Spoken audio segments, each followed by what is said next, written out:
Kishibu, the sign rapper, the champ is here. Rishi Patel, Education Lab. Yeah, Swapnil Patni. Come on. Hey, Havli. Hey, Chintu. Swapnil मेरा नाम, मेरे बड़े बड़े fan है। आज जो मैं हूँ मॉम डैड की ये देन है। आईटी का सहारा और एसएम का है साथ। जिंदगी मेरी मैंने कर लिया बात। मेरे लेक्चर सुन लोग सीए बन जाते हैं। मोटिवेशन सुन अपनी जिंदगी बनाते हैं। कहते हैं सर आप अच्छा पढ़ाते हो, इसका के स्टार माने जाते हो।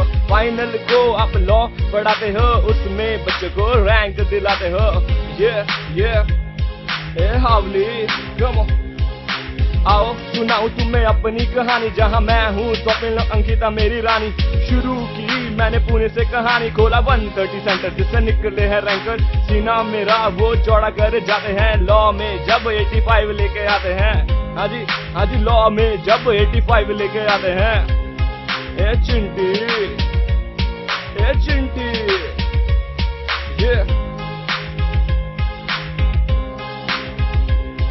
You want me to study at home.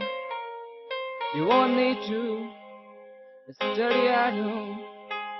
By my pen drive, my CDs.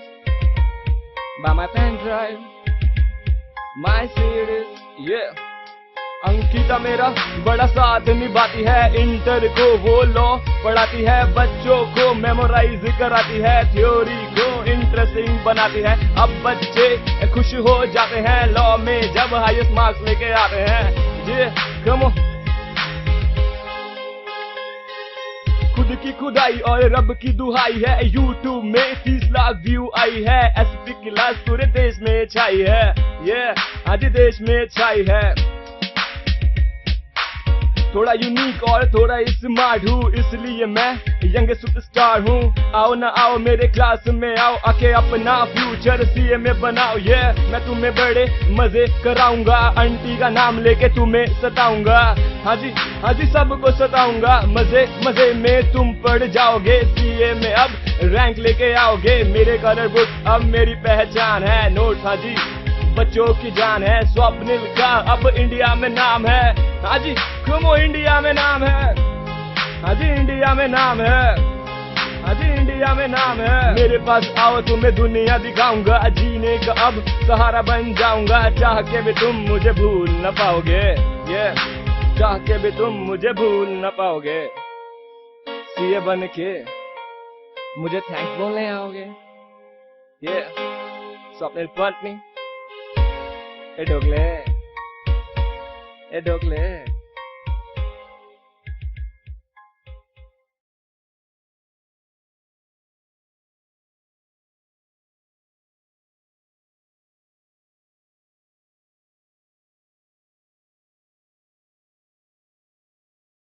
So good morning friends. Are good morning everybody. Okay fine. Ganesh Chaturthi की आपको बहुत बहुत शुभकामनाएं। बोलेंगे Ganpati Bappa. Okay fine guys, हम लोग पढ़े अभी जो कल हुआ था, एक बार और रिवाइज करते फिर आगे बढ़ेंगे, है ना? क्या बोलेंगे आप? ऐसे ही कुछ करेंगे? चालू करें? ओके नाउ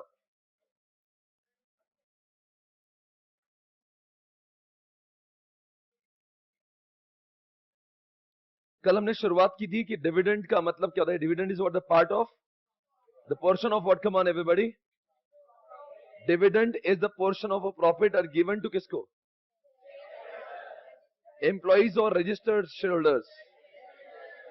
जो रजिस्टर्ड होते हैं या फिर उनके बैंकर्स को, या उन्होंने किसी को भी ऑर्डर से नॉमिनेट किया होगा उस बंदे को।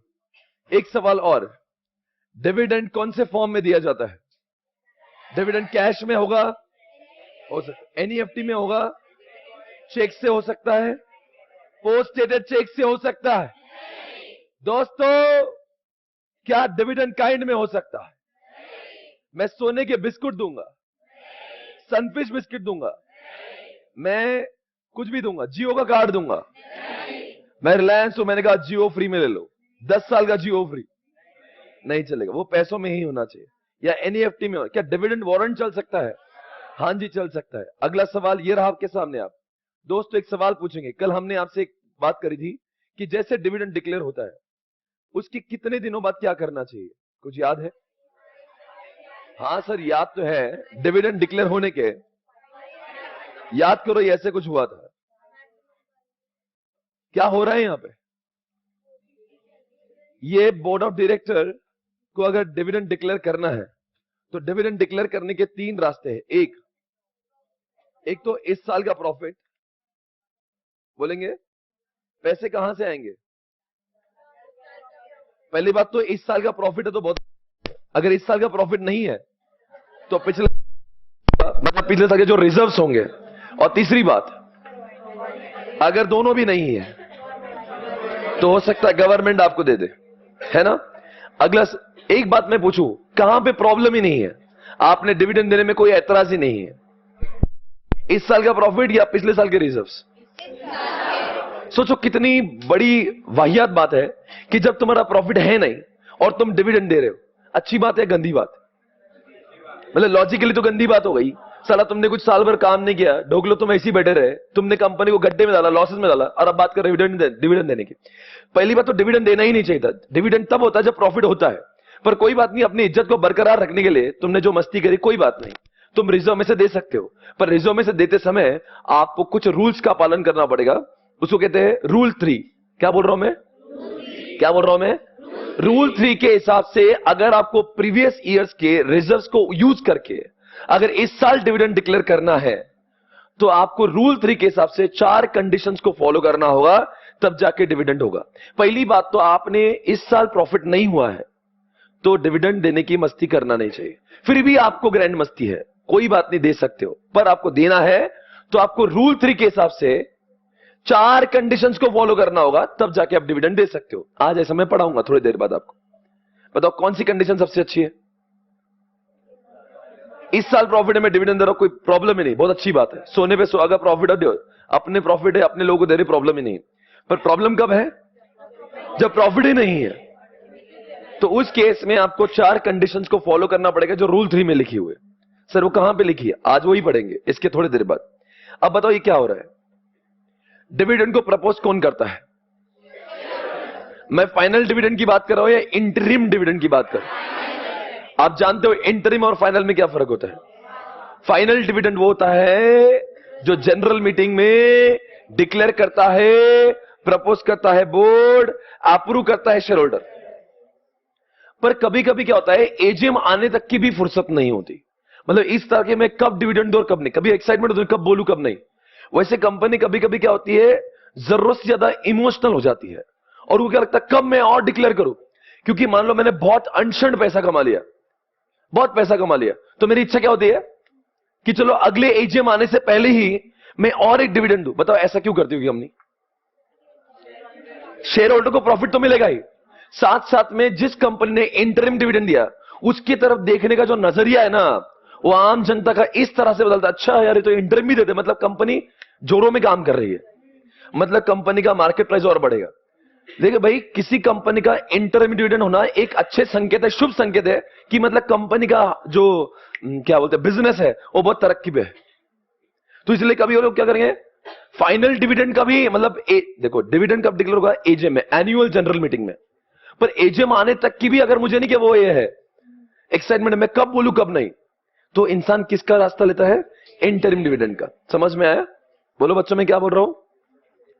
इंटरिम डिविडेंड कब देते हैं? बीच में, 2 एजीएम के बीच में। और फाइनल डिविडेंड कब होगा? Very good. एक बात पूछो, इंटरिम डिविडेंड प्रपोज कौन करेगा और अप्रूव भी कौन करेगा? समझा आपको? मतलब बोर्ड ऑफ डायरेक्टर्स को भाई और बहनों इतनी पावर दी है कि प्रपोज भी वही करेंगे और अप्रूव भी करेंगे। पर कौन से डिविडेंड की बात कर रहा हूं मैं? पर भाई और बहनों, अगर वो फाइनल डिविडेंड है, भले ही प्रपोज बोर्ड कर दे, अप्रूव तो शेयर होल्डर ही करेगा एजीएम के अंदर। Is it okay guys? अच्छी बात है। बताओ यहां पे इंसान क्या सीख रहा है? ये प्रपोज किया था किसने? और इस समय वो बोल रहा है 20%, 20%, 20%। लोग बोलेंगे 50%, 50%, हाँ या ना? मंजूर है? कबूल है? कबूल है? कबूल नहीं है, ये विवाह नहीं। दोस्तों 20% बोला है, अब बोला 10%, 10%, 10%। मतलब अगर बोर्ड कह दे 20 और एजीएम में कह दे 10, चलेगा नहीं चलेगा? कोई प्रॉब्लम ही नहीं है। अब बताओ, ये तारीख थी 1 सितंबर के दिन जब हमारा एजीएम संपन्न हुआ। अब बताओ उसके ठीक 5 दिनों के अंदर क्या करना चाहिए? देखते कितने लोग याद करेंगे। आपका 1 मिनट रुके, मुझे आपसे बात करना है। देखते आपने घर जाके पढ़ा था कल? कितने लोगों ने बिल्कुल नहीं पढ़ा? ओके, बिल्कुल नहीं पढ़ा, मतलब ये वाला नहीं पढ़ा ना? देखते हैं आपका मेमोरी का जो वैलिडिटी है वो 24 घंटे है या नहीं। कल इसी समय इसी जगह हमने इस कॉन्सेप्ट को पढ़ा था। ट्राई एंड टेस्ट करते हैं आपकी मेमोरी कितना काम करती है। ओके, देखते हैं कि आपकी मेमोरी का राज 24 घंटे वैलिडिटी है या नहीं। जानने के लिए देखते हैं सबसे तेज आज तक पर।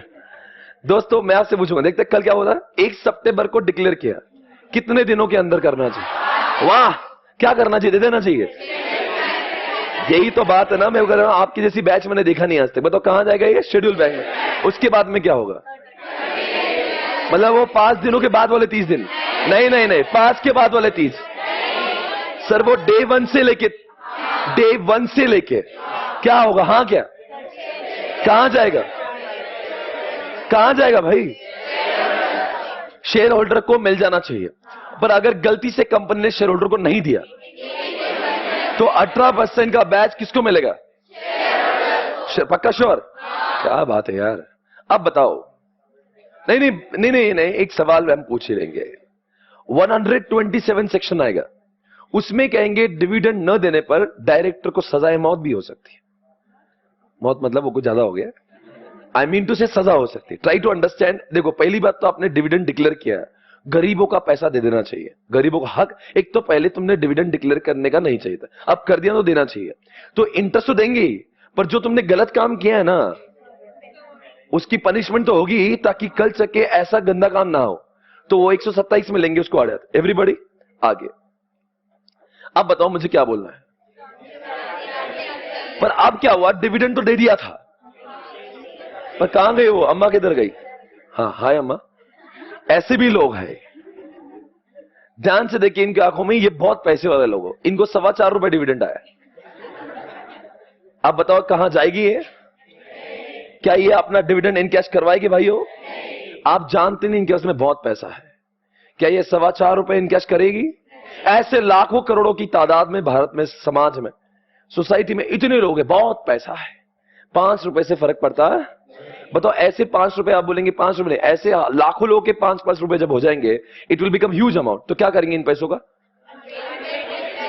बिल्कुल अनपेड डिविडेंड अकाउंट में जाएगा। कितने दिनों के अंदर? फिर उसके बाद में 90 दिनों के अंदर क्या होगा? देखते कितने लोग हैं। 90 डेज में क्या होगा? कहां से 90 डेज होंगे? 7 दिन के बाद वाले 90 डेज के अंदर। आगे बोलो। आप दे देंगे, वेबसाइट पे लिखेंगे?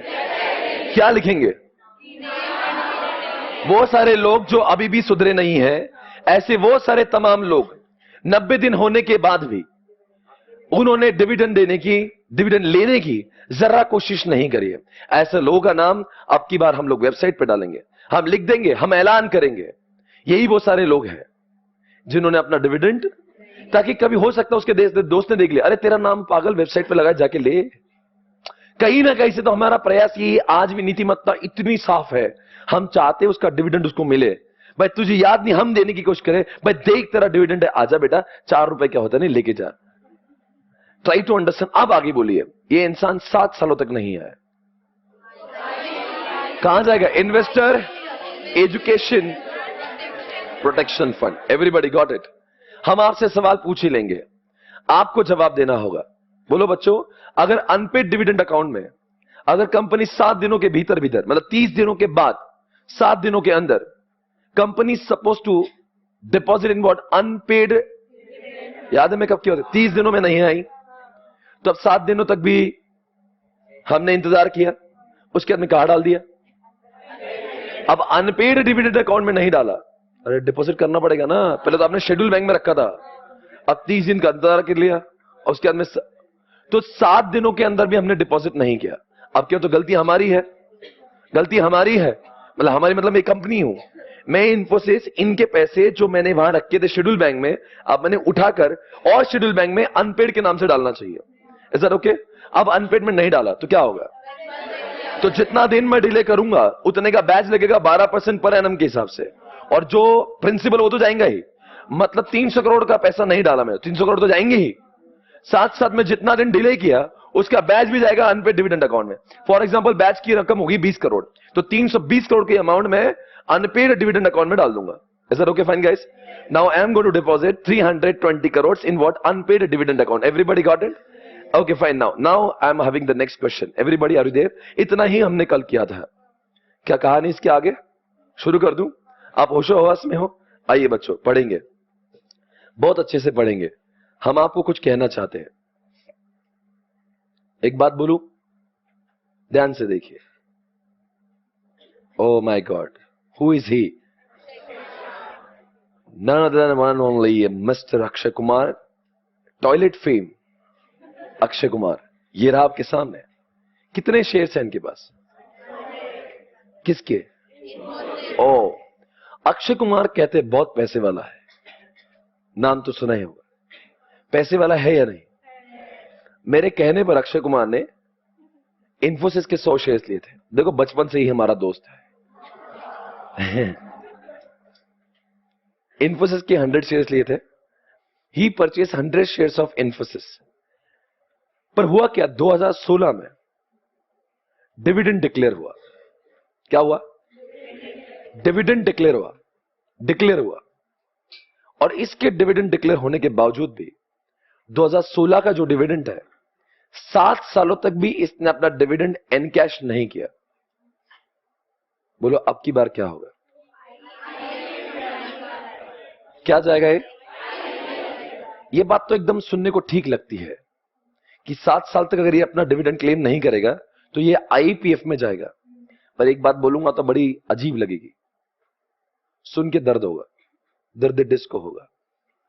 आज तक 4 ऐसे लोग, ध्यान से देखिए इनकी आंखों में, मैं आपको ले जाता हूं बहुत आगे।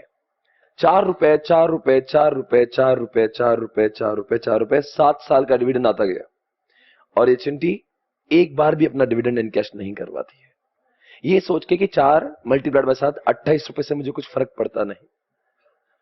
एक बार एक नोटिस आया, 7 सालों से आपने अपना डिविडेंड जो लगातार हमने आपको दिया है, 16 में भी डिविडेंड डिक्लेयर किया, आप नहीं आई। 17 में डिविडेंड डिक्लेयर किया, आप नहीं आई। 18 में किया, अब फिर भी नहीं है। 19 में और हर साल नया नया डिविडेंड आया। अब तक आपका 12 रुपए डिविडेंड आ चुका था हमारे पास, आप नहीं आए। हमने आपकी राह देखी, आप नहीं आए। 19 में डिविडेंड दिया, अब फिर से नहीं आए। 20 में डिविडेंड दिया, आपने तो कमाल ही कर दिया, अभी भी नहीं आए। 21 में राह दिखा, आपकी राह में 21 भी बीत गया। 22 में डिविडेंड वापस आपने नहीं लिया। 23 में भी आपने लिया। 7 सालों तक लगातार हम डिविडेंड देते गए और आपने एक बार भी इनकैश नहीं किया।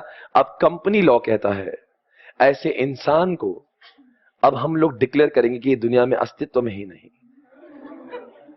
अब इनके डिविडेंड न लेने की वजह से, ध्यान से सुनना कितनी अंदर तक बात है, आप लोग घायल हो जाओगे सुन के। आज की बात में कोई भी इंसान अपने डिविडेंड लेने से चुकेगा नहीं, बिकॉज जो दर्द नहीं होगा, दर्द डिस्क होगा। अगला लाइन सुन के, 7 साल तक का डिविडेंड का प्रॉब्लम नहीं, प्रॉब्लम तो अब होगा। कहते हैं कि 7 साल तक इस इंसान को अपने डिविडेंड लेने की फिक्र नहीं। तो एक काम करेंगे ना, ऐसा डिक्लेयर कर देंगे कि अभी दुनिया में है ही नहीं। और इनके शेयर्स भी, पहले तो सिर्फ डिविडेंड गया था आईपीएफ में, अब जो इनके शेयर्स का अमाउंट है ना, अब शेयर्स से फॉर एग्जांपल 5,000 रुपए का एक शेयर है, 100 शेयर्स है, समझ गया? तो ये मतलब इनके 5 लाख के शेयर्स अब पूरे के पूरे आईपीएफ में चले जाएंगे। अब बताओ दर्द डिस्को होगा कि नहीं? आज तक क्या बोला था, सिर्फ डिविडेंड की रकम जाएगी। अब क्या बोला, डिविडेंड गया तेल लगाने, उसको तो लेके जाएंगे।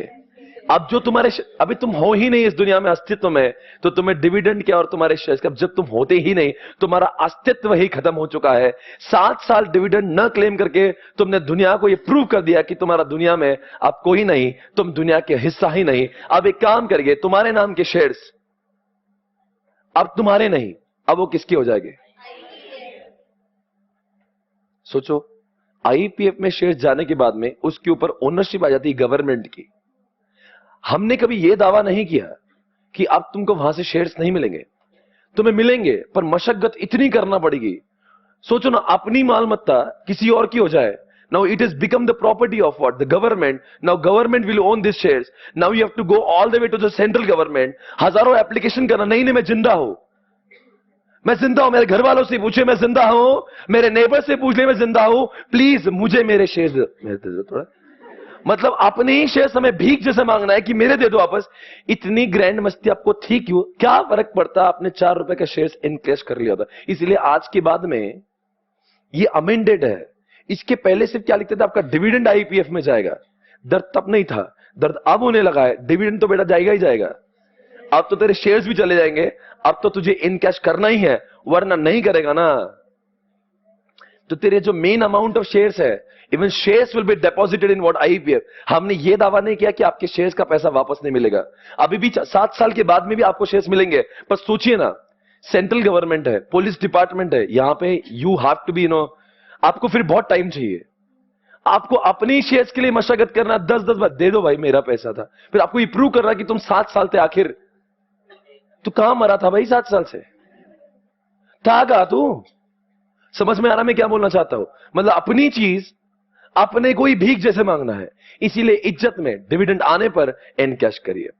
सबका साथ होगा, सबका विकास होगा। भाई और बहनों, एवरीबॉडी आर देयर। आइए देखते हैं पर इसमें क्या लिखा है। ऑसम चीज लिखी है, जरा ध्यान से देखिए क्या हो रहा है इस समय स्क्रीन के ऊपर। क्या हो रहा है ध्यान से देखना, क्या लिखा है, क्या क्या हो रहा है। देखिए, सबसे पहले 2016 में डिविडेंड डिक्लेयर हुआ 8 रुपए का। 7 सालों तक क्लेम ही नहीं किया। आप कंफ्यूज मत होना, मैं आपको अच्छे से पढ़ा रहा, सुनिए एक बार ध्यान से। 16 में 8 रुपए डिविडेंड डिक्लेयर किया, पर इन्होंने 7 सालों तक लिया ही नहीं। मतलब 16 का डिक्लेयर किया और डिविडेंड कब तक नहीं लिया? मतलब 17 में भी नहीं लिया, 18 में भी नहीं लिया, 19, 20। समझ में आ रहा है मैं क्या बोल रहा हूं? 7 सालों तक नहीं लिया। 17 में भी डिविडेंड डिक्लेयर हुआ, पर आपने 7 साल में क्लेम कर लिया। बताओ ये आईपीएफ में जाएगा कि नहीं जाएगा? पहले वाला 8 रुपए क्यों? तो आपके हिसाब से आईपीएफ में जाएगा क्यों? 7 साल में क्लेम नहीं किया। सिर्फ इस 8 रुपए की बात कर रहा हूं। अब अरे हर साल कंपनी डिविडेंड डिक्लेयर करती है ना, तो 17 में तो 12 रुपए डिक्लेयर डिविडेंड हुआ होगा। तो 12 रुपए को भी इन्होंने क्या कर लिया, इनको किसी ने बोला एक दिन बैंक में जा रहे थे तो चेक भी मिला, ले ले भाई ला, तुम्हारा डिविडेंड 12 रुपए चल रहा, कोई बात नहीं। अब इसने ले ही लिया 7 साल के अंदर, तो ये आईपीएफ में नो। समझ में आ रहा है? आगे बोलो। 2018 साल में 15 रुपए का डिविडेंड कंपनी डिक्लेयर करती, कहां? एजीएम में। बताओ क्या होगा उसके बाद में? इन्होंने 7 साल तक उसको एनकैश नहीं किया। मतलब 18 के बाद वाले 7 साल है, ये एक ही डिविडेंड नहीं है, हर साल के अलग अलग अलग अलग डिविडेंड है ना। कभी 8 रुपए, कभी 12, कभी 15। This time the dividend amount is 15 rupees and it is not been encashed in 7 years। तो टेल मी, ये आईपीएफ में जाएगा कि नहीं जाएगा? और ये 12 रुपए, ये 12 रुपए भी 7 साल तक क्लेम नहीं किए सर, ये भी जाएगा आईपीएफ में। 2020 आया, 10 रुपए का डिविडेंड डिक्लेयर हुआ, 7 सालों तक क्लेम कर लिया तो आईपीएफ में नहीं जाएगा। मतलब ये अनपेड डिविडेंड अकाउंट जो था ना, उसमें आने से अंदर ही ले लिया इन्होंने। पहला स्टेप शेड्यूल बैंक, दूसरा स्टेप अनपेड डिविडेंड अकाउंट, तीसरा स्टेप आईपीएफ। पहला कहां होता है वैसे? 5 दिनों के अंदर, 30 दिनों के अंदर उसने नहीं लिया तो कहा जाता है वो अनपेड। तो पहला शेड्यूल बैंक, अनपेड। अरे बोलो ना, कितना इशारे कर रहा हूं। Schedule, unpaid. तो अब क्या है, एक बार आईपीएफ में गया ना तो फिर लोचा है, प्रॉब्लम बढ़ जाती है। तो इसलिए आईपीएफ का सवाल अगर नहीं चाहिए तो आप 7 सालों के अंदर उसको ले लो। तो आईपीएफ का नाम ही नहीं। Once the funds are deposited in IPF, आपका पैसा मिलना मतलब ऐसा नहीं कि इम्पॉसिबल, मुश्किल बहुत हो जाएगा, आपकी लाइफ बर्बाद हो जाएगी आपकी पैसे मांगने के लिए। ओके बताओ इसका क्या करना चाहिए? 10 रुपए डिक्लेयर होता 2020 में, 7 सालों में उसने ले लिया तो आईपीएफ का सवाल ही नहीं। यहां पे लिख दूं मैं नो आईपीएफ। 21 में 8 रुपए डिविडेंड डिस्काउंट डिक्लेयर हुआ था, इसने क्लेम किया ही नहीं। आगे बोलिए। 9 रुपए डिक्लेयर हुआ था, it has been claimed within 7 years। Claimed कर लिया उन्होंने, तो फिर आईपीएफ की जरूरत ही नहीं, ले लिया उसने पैसे। नो नो भाई क्या हो गया? ना कोई नहीं। हाँ अब देखिए ये उसके सामने लिखा हुआ है। अब बता दो आखिरी 21 और ये शायद से 22 है, ठीक है। अब बता दो 21 में क्या होना चाहिए? क्लेम कर लिया,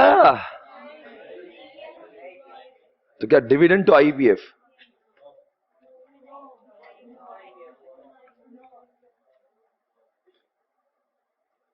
सही है क्या गलत है वो? इसने क्लेम नहीं किया तो आईपीएफ में जाना चाहिए। और आखिरी वाला 22 में क्या लिखा है? 9 रुपए जो डिविडेंड दिया था उसने वो क्लेम कर लिया, तो क्लेम कर लिया तो आईपीएफ का सवाल ही पैदा नहीं था। तो सब बराबर चल रहा है, ये बातें क्लियर है? अब मुझे बताओ एक सवाल है, आप ध्यान से सुनना। ओके, इस आदमी के शेयर्स, इस आदमी के शेयर्स, अब मैं डिविडेंड की बात नहीं कर रहा हूं, शेयर्स क्या आईपीएफ में जाएंगे?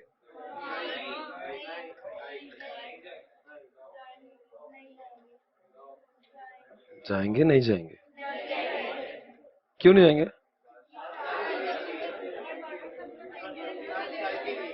7 सालों में कभी इसने कभी लिया है, कभी लिया है, कभी लिया है। इसका मतलब ये आदमी अभी तक मरा नहीं है। कभी कभी आता है हौले सा बीच बीच में। अगर एक तो पूरा मरना चाहिए, ये पूरा नहीं मरा हुआ है, ये कभी कभी उठता है बीच बीच में। 1-2 साल हो गए, नहीं उठ गया, मैं लेके आता हूं डिविडेंड। तो ये पहले साल नहीं आया पर दूसरे साल को उसको होश आ गया। सोचो ये कब होता? इसमें अगर हर साल वो नहीं आता, 7 साल लगातार वो नहीं आता, tell me what is the objective? ऐसे इसमें क्यों नहीं जाना चाहिए? बार बार बीच बीच में आके उसने ये प्रूव कर दिया कि मैं अभी तक जिंदा हूं यार, मैं मरा नहीं हूं। बीच बीच में हौले से करता हूं, मैं बीच बीच में पागलों जैसा करता हूं, पर मैं मरा नहीं हूं। मेरे शेयर्स को आईपीएफ में ना डाले। समझ में आया? अभी आईपीएफ में जाएंगे कि नहीं जाएंगे शेयर्स? क्या लिखा है? But what about shares whether it will be transfer to IPF?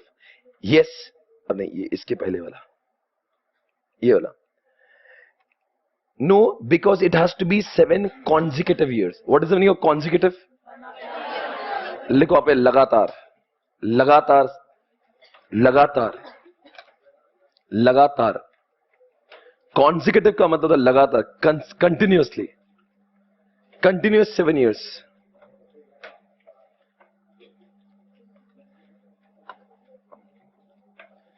Continuously 7 years।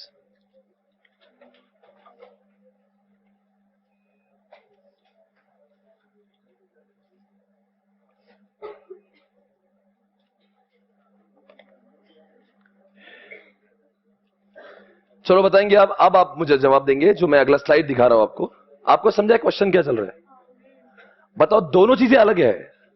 2 question होते हैं, डिविडेंड आईपीएफ में जाएगा और शेयर्स आईपीएफ में जाएंगे। अब दोनों का मतलब था, डिविडेंड कब जाएगा आईपीएफ?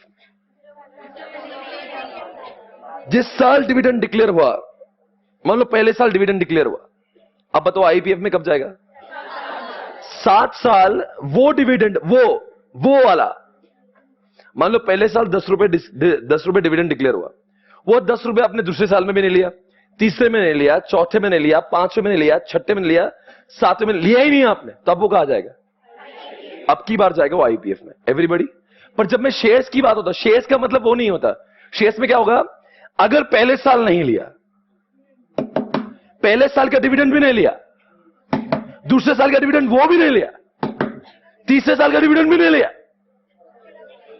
हर साल का अलग अलग अलग अलग जो डिविडेंड है ना, वो 7 साल में से एक बार भी नहीं लिया। आपके पास शेयर्स भी चले जाएंगे। दोनों का कैलकुलेशन अलग है।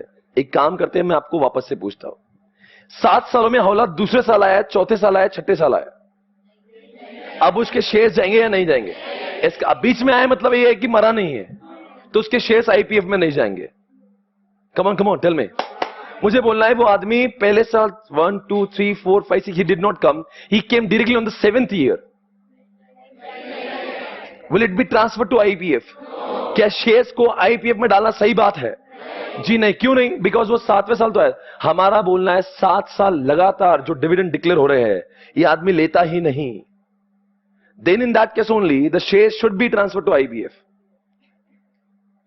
जब आप डिविडेंड की बात करते हो ना, तो उस डिविडेंड का 7 साल देखते हैं, उसी पर्टिकुलर डिविडेंड का।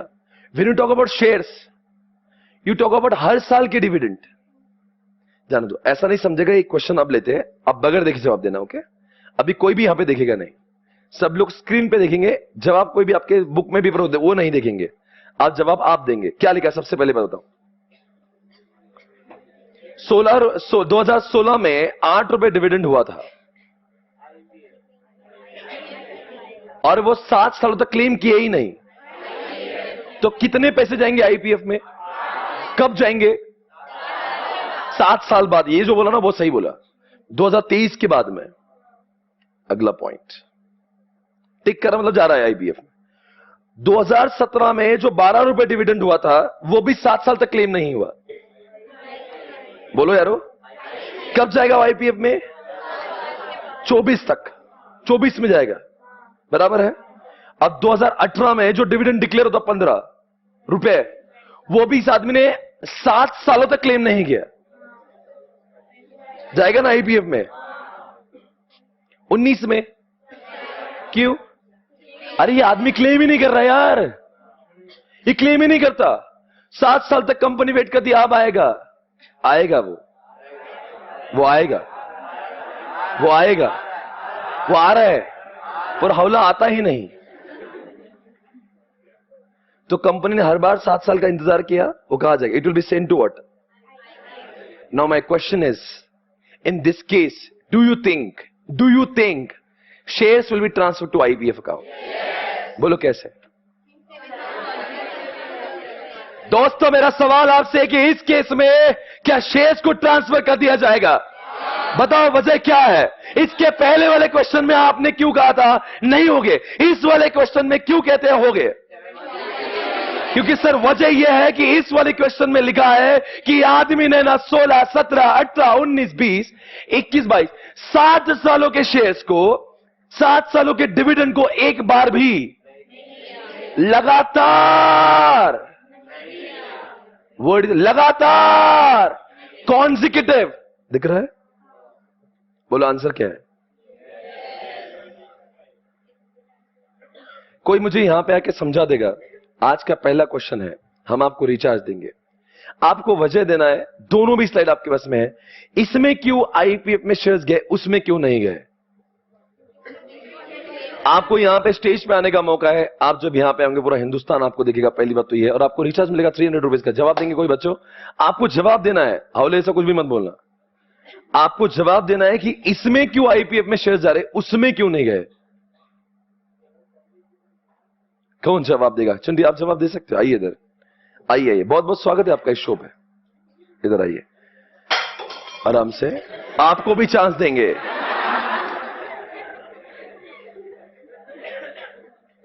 आराम से अपने आप को संभालिए। ये जो क्वेश्चन है ना, दिस इज द अमेंडमेंट। ये अमेंडमेंट आया था 6 मंथ्स बैक, और मैंने इसके पहले पढ़ा था सीए फाइनल में। आप पढ़ा रहा आपको। आइए आइए, स्वागत है आपका यहां पे। लाइट, यहां पे आइए। Light camera action. क्या नाम है जी आपका? निकी। निकी, हाय, कहां से हो आप निकी? फ्रॉम पुणे से। निकी फ्रॉम पुणे इटसेल्फ। निकी, आपका पहला सवाल 3 लाख रुपए के लिए। ध्यान से देखिए स्क्रीन को, दिख रहा है आपको? ये वो स्क्रीन है जहां पे शेयर्स को आईपीएफ में ट्रांसफर किया। ये वो स्क्रीन है जहां पे नहीं किया। आप बताएंगे वजह क्या है? ये नादान बच्चे जानने के लिए उत्सुक है। किसको किसको डाउट है? मैडम डाउट सॉल्व करेगी। देखो ये चिंटू को डाउट है, खड़े हो जाओ। ये बेसब्री से इंतजार कर रहा है आपके जवाब का। हमने कहा इनको तब नहीं समझा, शायद से आपके कहने से समझ जाएगा। ठीक है, क्या नाम है तुम्हारा? ये प्यार से इनको सिड कहते हैं। और ये सिद्धार्थ मल्होत्रा जो है, ये आपके सवाल जो हमने आपसे पूछा, तुझे तो कुछ समझा ही नहीं होगा ना जो मैंने पढ़ा है। हावले, अब रुक जा, मैडम समझाओ इसको। ये भैया कुछ बोल रहा है।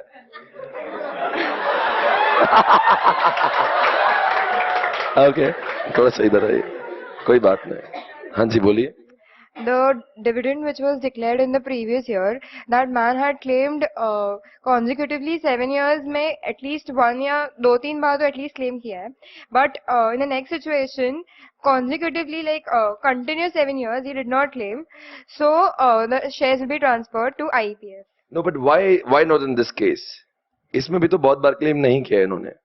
Yes, but consecutively claim. What is the meaning of consecutive? इस बच्चे को समझ नहीं आता है। 7 years में एक बार, हिंदी में बोलिए, उनको नहीं समझे। कंटिन्यूस का मतलब लगातार 7 years में एक बार भी। समझा भैया? छिछोरे, आप तो समझा होगा तुझे।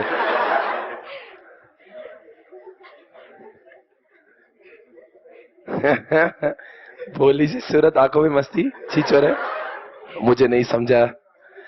बताओ ना ये क्या मतलब हुआ? एक एक बात पूछो। मैं इस स्लाइड में आप जरा ध्यान से देखिए, यहाँ पे और उसमें एग्जैक्ट यहाँ पे नो का मतलब क्या है? एक बार भी वो डिविडेंड कलेक्ट करने के लिए नहीं आया। मतलब कोई भी साल का डिविडेंड लेने आता ही नहीं। क्या समझा जाएगा? इस बात को कैसा देखती हो आप? वो पर्सन जो है he is considered as to be not like he is considered to be dead. इस दुनिया का हिस्सा ही नहीं है। अरे इंसान आता ही नहीं तो क्या करे? अभी इतने सालों में नहीं, अब क्या आएगा? आगे भी डिक्लेयर करता आपका आएगा। तो आपकी पहले क्या होता था बताओ? ये अमेंडमेंट है। तो what was the situation before amendment?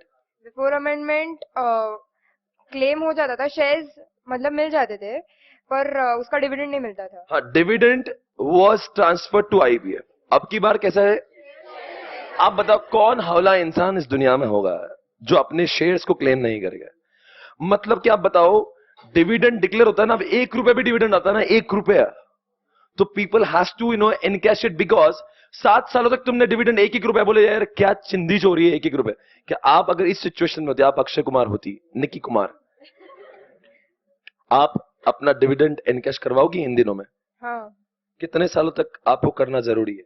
7 years, within 7 मान लो आप इस साल भी कर दिया, अगले साल भी कर दिया, तो क्या वो आपका शेयर्स ले जाएंगे? नहीं ले जाएंगे। कब ले जाएंगे? कंटिन्यूस 7 years नहीं किया तो ले जाएंगे। एक बात मैं पूछूं आपसे, आपको मैं कंफ्यूज कर रहा हूं पूरी तरह से, ध्यान से सुनना अच्छे से। 2016 का डिविडेंड था 10 रुपए, आपने सिर्फ उसको ही 7 साल नहीं लिया। 2016 का ही डिविडेंड आपने 7 साल नहीं लिया, सिर्फ 2016 का। तो क्या शेयर्स ट्रांसफर हो जाएंगे? नहीं होगा। क्यों? बिकॉज बाकी के तो किए ना कंटिन्यूस 7। समझ में आया क्या? ये सबसे बड़ा समझ में नहीं आता ना एग्जामिनेशन कुछ। 2016 का डिविडेंड जो है ना 7 सालों तक नहीं लिया, बताओ शेयर जाएंगे नहीं जाएंगे? उसको बोलना बेटा ये मत बता, ये बता 2017 का लिया था कि नहीं। ये इनकम्प्लीट इंफॉर्मेशन देखिए हमको। 2018 में लिया था कि नहीं, 19 में लिया था कि नहीं। अब 2016 का सिर्फ नहीं लिया है और 17-18 को इनकैश किया हुआ है, उस केस में क्या होगा? तो मिल जाएगा, शेयर्स मिल जाएगा। शेयर्स को कुछ नहीं होगा और डिविडेंड भले ही आईपीएफ में जाएगा। हाँ, डिविडेंड 2016 का जाएगा, बाकी का 16 का जाएगा। वो भी कब जाएगा? After 7 years। After 7 years। क्या पूरी तरह से क्लियर है? क्या निकी की बातों से आप सहमत हो? निकी आप इस शो पे आई, शो का शान आपने बढ़ाया, आपने शोभा बढ़ाई, बच्चा खुश भी हुआ है, ठीक है। और आप एक रुकिए आप जाइए मत, और कुछ सवाल है बेटा आपसे। देखा आज मैडम आई है, पर्सनल डाउट भी सॉल्व करेंगे। आप बताएंगे क्या कुछ आपके लिए कुछ डाउट है? नहीं पूछिए ना, कुछ डाउट होगा था। मैडम का नंबर मांग रहा है, चप्पल पड़ी है। मैडम का नंबर मांग रहा है, छिछोरे। बेटा इनकी बातों में मत आइए, ये तो लड़कों की फितरत होती है। कोई बात नहीं, देखो लड़कों का काम ही होता है छेड़ना, छेड़ेंगे पर तू अपनी उसमें रहना है। एक बात हम आपसे पूछेंगे निकी, कितने दिनों के अंदर शेड्यूल बैंक में पैसा जाना चाहिए? आज डिक्लेयर किया, कितने दिनों? Maximum 5 days. और कितने दिनों में उस इंसान को पैसा मिल जाना चाहिए? 30 days. और मान लो वो इंसान 30 दिन तक आया है नहीं, तो 7 दिनों के अंदर कहां जाना चाहिए? Schedule undivided payment. अनडिवाइडेड नहीं, क्या बोल रही हो आप? एक मिनट अपने जबान को लगाम दीजिए कन्या, बोल बेटा बोल, देखा सीखो इनसे। कहां जाना चाहिए बोलिए? Divided. कहां पे? Unpaid dividend account. Very good. और उसके नहीं कुछ मैंने कुछ नहीं बोला, डिड आई से समथिंग? क्या मैंने आप चाहे तो रिप्ले कर सकते हो। 7 सालों में भी नहीं लिया तो कहा जाएगा? IPF. Very good, I am so proud of you. Thank you Nikki, thank you very much. Yes, इतना ध्यान से हमको कभी सुना है? आ गए मेरी मौत का तमाशा देखने। एक ऐसी, did you understand this? Come on यार, मैं एक सिचुएशन क्रिएट करूं, आप जवाब देंगे? कसम है आपको मेरी। सर आप तो बिल्कुल नहीं देंगे, कोई प्रॉब्लम ही नहीं। ये जो पढ़ा ना आपने, भले ही आपको समझ में है बट इज वेरी क्रिटिकल, जल्दी से समझ नहीं आता है। वो जो प्रेजेंटेशन दिया ना उसके से थोड़ा समझ में आ रहा है, क्योंकि मैंने दोनों एग्जाम्पल लिख के दिए। जब बुक में समझते हैं ना उसको समझ नहीं आता एग्जैक्टली उसका मीनिंग क्या है। लाइन एक ही है, एक लाइन में तो लिखा हुआ है कॉन्सिक्यूटिव 7 साल में अगर आपने डिविडेंड इनकैश नहीं किया तो आपके शेयर्स चले जाएंगे आईपीएफ में। इतना लाइन है सिर्फ, उसका इतना बड़ा मीनिंग है। राइट, इधर आओ, आओ मेरे बच्चों, मैं आपको पढ़ा रहा हूं। 1 2 3 4 5 6 7, ओके? ये डिविडेंड है, ओके? और क्लेम नहीं किया, नहीं किया, नहीं किया, नहीं किया, नहीं किया, नहीं किया।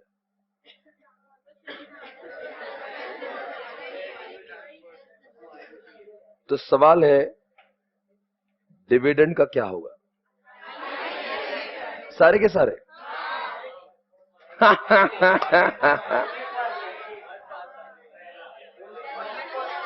नहीं, हम आपसे साल पूछ रहे हैं ना सर। ये वाला डिविडेंड आईपीएफ में कब जाएगा?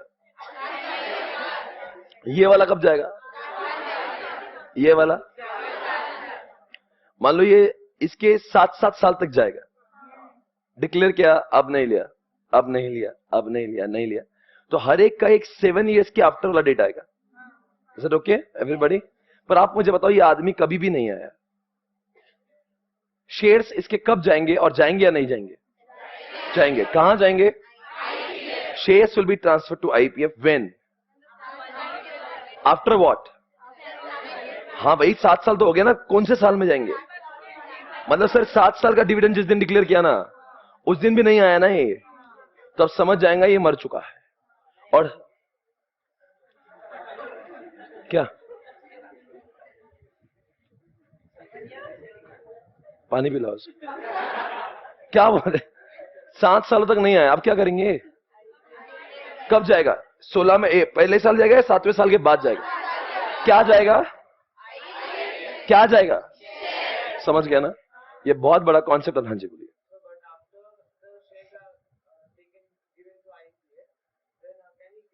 हाँ वो आएगा, मैं आपको उसके ऊपर सेक्शन आ रहा है 125 आएगा, वो क्लेम कर सकता है वापस से। पर हम कह रहे हैं ना मशक्कत बहुत है। हाँ मैं बोल रहा हूँ ना, क्लियर क्लेम कर सकता है ना, क्यों नहीं करेगा? मतलब भले ही उसके शेयर्स चले गए, उसका क्या सवाल तो देखिए, बहुत अच्छा सवाल पूछा है आपने। वैसे ये जो है ना इसके 7 साल मतलब 12वें साल के बाद में आईपीएफ में जाएगा। तो अगर वो 10वें साल में उसको होश है तो ले ही जाएगा, भले ही उसके शेयर 7वें साल में चले जाएंगे आईपीएफ में। क्या सवाल पूछा है, बहुत ही अच्छा सवाल है। वो क्या बोल रहा है समझा? अब 7वें साल उसका शेयर चले जाएंगे आईपीएफ में, पर ये जो 5 वाला जो डिविडेंड है ये आईपीएफ में कब जाएगा? तो ये 12 के बाद में जाएगा। तो इसका मतलब क्या है, भले ही 7वें साल उसके शेयर चले जाएंगे, शेयर शहीद हो गए, पर डिविडेंड तो क्लेम कर सकता ना उसके बाद में। तो उसका सवाल ये था कि भाई 7वें साल के बाद मतलब 8वें 9वें 10वें साल में अगर वो भले ही शेयर्स के ट्रांसफर हो चुके हैं, क्या उसके बाद वो डिविडेंड क्लेम कर सकता है ना? डिविडेंड का प्रोविजन ही अलग है और शेयर्स के प्रोविजन अलग है। Is it fine everybody? Concept बहुत इंपॉर्टेंट होते हैं। लॉ सब्जेक्ट पढ़ रहे हो ना, टाइम लगेगा चलेगा, बट कौन ये पहली बात तो क्या है, सीए फाइनल का सिलेबस आपको डाला है। आप समझो इंस्टीट्यूट ने 12 साल से इस पूरे सिलेबस को फाइनल में रखा था, अब जाके उसको आईपीसी में शिफ्ट करवा दिया, इंटरमीडिएट में लाया। इसका मतलब आपके लिए बहुत ये बड़ी वाली चीज आप पढ़ रहे हो। मतलब एक जमाने में जो कौन पढ़ता था इसको, मतलब ये कब की बात है, जब आपका आर्टिकलशिप का 3 साल होने के बाद की जो उम्र होती है, तब जाके आपको इस समझने में बड़ी आसानी होती है। आज आप वो समझ रहे हो तो बहुत बड़ी बात है, आप लोग बहुत समझदार हो, ठीक है ना? क्रिटिकल होगा थोड़ा बहुत, ऑब्वियसली कंपैरेटिवली क्रिटिकल होगा, बिकॉज ये फाइनल लेवल का है। आप मानते हो ना फाइनल लेवल पे क्रिटिकलिटी ज्यादा होगी, सवाल भी ज्यादा क्रिटिकल होंगे, ठीक है ना? पर कोई बात नहीं, हम आपसे हर एक सवाल सॉल्व करवा के लेंगे। अब एक काम करेंगे, अच्छे बच्चे हो ना, आ जाओ इधर, आओ आ जाओ। क्या लिखा है यहां पे देखो जरा बच्चों, आओ। अब हम बुक से पढ़ेंगे, ओके? Page number 163 everybody. अब जो हमने अब तक पढ़ा है वो सारी चीजें किताबों में लिखे हुए हैं। आपके इसमें मार्कर पेन होना चाहिए, चिट्ठियां साथ में होना चाहिए। Everybody, declaration of dividend section number 123। Everybody come on now, चालू कर दूं मैं? डिविडेंड शॉल बी डिक्लेयर्ड और paid by company for any financial year only. Okay fine, आगे। आउट ऑफ द, कहां से लाएगा भाई पैसा? Out of the profits for that year, मतलब इस साल के प्रॉफिट से। मेरे देश के जवानों, इस साल का प्रॉफिट अगर हुआ ही नहीं, इस साल में पैसा ही नहीं कमाया साहब, तो क्या मैं फिर भी डिविडेंड दे सकता हूं? इसलिए बी वाला पॉइंट पढ़िए। Out of the profits of the company for any क्या लिखा है? प्रीवियस। अब दो चीजों को अपने अच्छे से बॉक्स करना चाहिए, एक फॉर दैट ईयर और लिखा for any previous financial year और ईयर्स। ये ईयर्स क्यों लिखा रहे? बहुत सारे सालों का जो आपने रिजर्व इकट्ठा किया होगा वो सब। अराइव्ड एट आफ्टर प्रोवाइडिंग, क्या लिखा रहे भाई? क्या लिखा रहे भाई? Depreciation in accordance with the provision of the subsection and remaining what? हाँ ऑब्वियसली, अगर डिस्ट्रीब्यूट हो जाता तो वो पैसे रहते ही नहीं। अगर डिस्ट्रीब्यूट हो गया तो कंपनी से कुछ बचा ही नहीं है। जो डिस्ट्रीब्यूट नहीं हुआ ऐसा पैसा, अर्थात रिजर्व, अर्थात रिजर्व या फिर P&L अकाउंट का क्रेडिट साइड लिखो अभी ब्रैकेट में। एक तो मतलब हुआ रिजर्व या फिर मतलब हुआ P&L अकाउंट का, बोलो भाइयों, P&L अकाउंट का क्रेडिट साइड। ओके फाइन, आगे बोलेंगे। तीसरी बात क्या लिखा है? आउट ऑफ द, क्या लिखा है? मतलब थोड़ा इधर थोड़ा उधर, ऐसा भी तो हो सकता है। कोई कुछ बोलना ही नहीं चाहता। ऐसा क्यों होगा आधा आधा? I want to distribute 2000 crore, मेरे पास इस साल का प्रॉफिट 1000 करोड़, पर हमें खुजली हम 2000 करोड़ देना चाहते हैं। तो कोई बात नहीं, इस साल का 1000 करोड़ तो वैसे भी है, पुराने ईयर्स का 1000 करोड़, दोनों को मिलाकर भी दे सकते हैं, कोई प्रॉब्लम नहीं। तो बोथ को अंडरलाइन करेंगे। चौथी बात, out of the money provide CGSG। दोस्तों क्या लिखा है? For the payment of dividend by the company in pursuance of the guarantee given by that government. समझा कि एवरीबॉडी? कभी कभी सेंट्रल गवर्नमेंट, स्टेट गवर्नमेंट भी आपको पैसा दे सकती है। हम लोग पेज नंबर 163 पे। कन्या आप कहां पे हो? ओ माय गॉड, ये कैसे हो गया आपके साथ? 163 नहीं आपकी बुक में? कोई बात नहीं, दिला देंगे। ओके, अपने आप को संभालिए, हम आगे बढ़ेंगे। एक बात पूछे, एक जमाना हुआ करता था, एक जमाना हुआ करता था जहां पे कहते हैं कि प्रॉफिट आने के बाद कुछ अमाउंट अपने रिजर्व्स में डालना चाहिए और उसके बाद में डिविडेंड डिक्लेयर करना चाहिए। एक बात पूछूं मैं आपसे, रिजर्व्स और डिविडेंड, रिजर्व्स और डिविडेंड, रिजर्व डिविडेंड, डिविडेंड चला जाएगा और रिजर्व रह जाएगा। तो पहले लॉ में ऐसा, ये अमेंडमेंट के बाद का लॉ है, 2013 का एक्ट चल रहा है। 1956 में ऐसा था कि you were suppose to deposit और transfer certain amount, certain percentage of amount of profit in reserves, और उसके बाद ही आप डिविडेंड डिक्लेयर कर सकते थे, ऐसा लिखा था। 2013 में लिख दिया, ऐसा कोई जरूरी नहीं है, आपको करना है तो करिए रिजर्व, नहीं करना तो मत करो रिजर्व, करने की जरूरत। देखो अपनी मर्जी का सवाल है। रिजर्व में ट्रांसफर, एक बताओ लॉजिकली क्या लगता है, रिजर्व में ट्रांसफर होना चाहिए कि नहीं होना चाहिए? सारा का सारा बांट देंगे, ढोकलो करेंगे क्या? कंपनी का ग्रोथ ही नहीं होगा, पैसे नहीं बचेंगे। इसलिए कंपनी करती है कुछ हिस्सा, पहले कंपलसरी था, अब अभी भी लोग करते हैं रिजर्व में, पर आता है कंपलसरी नहीं। Earlier it was compulsory. It was 100% compulsory. You were supposed to deposit or transfer certain amount in reserves before you distribute dividend. आप क्या बोलते हैं? देखो, अब वो करना है, पहले था shall, अब है may. You may transfer certain amount of profit to the reserve. उसके बाद में you can declare dividend. कितना परसेंटेज होना डिसाइडेड नहीं। लॉ कहता है ट्रांसफर करना है तो करो और न मत करो। कितना परसेंटेज करना है, नहीं करना है, सारी के सारी आपकी मर्जी, हमें पूछने की जरूरत नहीं। अभी किसका अल्टीमेट डिसीजन है? बोर्ड ऑफ डायरेक्टर, कंपनी के शेयर होल्डर डिसाइड करेंगे।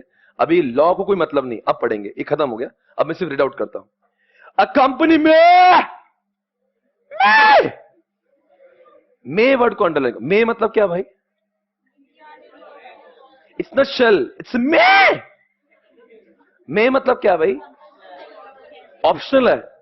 Now it is no more compulsory. Okay, may before the declaration of, क्या लिखा है भैया? Before in any financial year transfer such का मतलब होता है परसेंट, करना है तो करो, वो भी कितना परसेंटेज कर रहा है। सच मतलब तुम्हें डिसाइड करो। इवन द करना है तो करो वरना मत करो, it is your decision. Number 2, how much to transfer, that is also your decision. Such a percentage of profit for that financial year as it may consider appropriate. It may consider मतलब कौन? Board of director को और share holder को जो मंजूर होगा वो decide करेंगे, करना है तो करे वरना ना करे। Therefore the company may समझा क्या मे क्या है?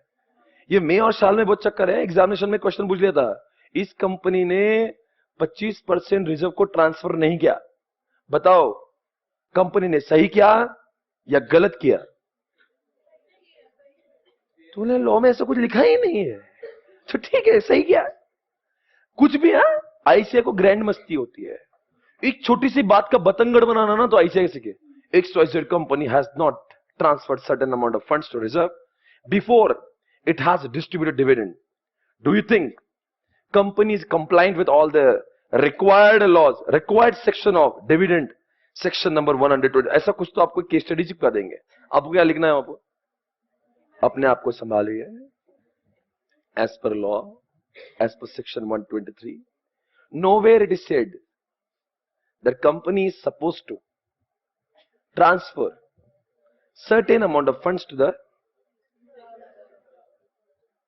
it is not at all mandatory to transfer. Hence, company has not made any mistakes. Company is fully compliant. समझ में आ रहा है क्या? इस तरह से दे डेवलप के स्टेज आगे बढ़ेंगे। Such such transfer is not mandatory, baby. And the percentage to be transferred to reserve is to be decided at the discretion of the company. What is the meaning of discretion? Discretion मतलब ये किसका discussion हो सकता है? ये उनकी मर्जी का सवाल है। मर्जी किसकी मर्जी? लॉ को कुछ लेन देन, करो तो करो वरना ना, आगे बढ़ना। Oh my God, what is this? Come on baby, check it out. Declaration of dividend out of इस साल भाई और बहना, इस साल पैसे नहीं कमाया कोई बात नहीं। क्या मेरे पास जो पुराना रिजर्व है, क्या मैं उसका इस्तेमाल कर सकता हूं? हाँ या ना? पर वो करते समय आपको रूल 3 को फॉलो करना होगा। वो रूल 3 क्या है? रूल 3 के अंदर की 4 कंडीशंस क्या है उसको हम लोग देखेंगे ना अभी। आओ। Where a company owing to inadequacy or absence of, what is the meaning of inadequacy? Enough नहीं है या है ही नहीं. What is the meaning of inadequacy? कुछ बच्चों को समझ, inadequacy शॉर्टेज है. मतलब I wanted to declare the dividend of 2000 crores and I'm having only 500 crores. It means it is not adequate. वो absence नहीं है. Absence मतलब क्या, कुछ नहीं है, insufficient है. देखो, I wanted to declare 2000 crores का dividend. There is nothing in my profit. Absence. I had a profit of 500 crores. I want to distribute 2000 crores. It is not absent. It is inadequate. समझ रहे? दोनों का difference समझा क्या? Inadequate और absence का फर्क समझता है? आगे बढ़ना. Proposes to declare dividend out of किसके? लिखो ब्रैकेट में reserve oblique P&L account credit. Okay बच्चों, बाय इट इन द किसमें कमा बड़े प्रीवियस ईयर्स. वो ईयर्स क्यों लिखते हैं सर? अरे ईयर मतलब हो सकता है ना, मान लो 5वां साल चल रहा है, 5वें साल लॉस है. पहले साल में 100 करोड़ का रिजर्व, दूसरे साल में 100 करोड़ का रिजर्व, तीसरे साल में 100 करोड़ का रिजर्व, चौथे साल में 100 करोड़. तो आप क्या उसको ईयर बोलेंगे, ईयर्स बोलेंगे? तो अब बताओ किस में से दे सकते हैं आप? नहीं, मैं आपको बढ़ाऊंगा, इधर आओ. अब ये है 5th ईयर और कंपनी को हुआ लॉस. 1 2 3 4. इसमें 100 करोड़ का रिजर्व, इसमें 100 करोड़ का रिजर्व, इसमें 100 करोड़ का रिजर्व, इसमें रिजर्व. अब बताओ 5वें साल मुझे क्या करना है? डिविडेंड देना. क्या मैं दे सकता हूं? ये सब मेरे रिजर्व है, हो का नहीं? देऊ शकतो का नहीं? I can distribute dividend, but tell me from which amount? Total कितना हुआ? ये 400 करोड़ को I can use for making the payment of dividend in the 5th year where I have suffered from losses. Everybody? Yes baby, come on, check it out. आ जाओ, सुनो मेरे वीरो. आ गया? The other proviso समझता है?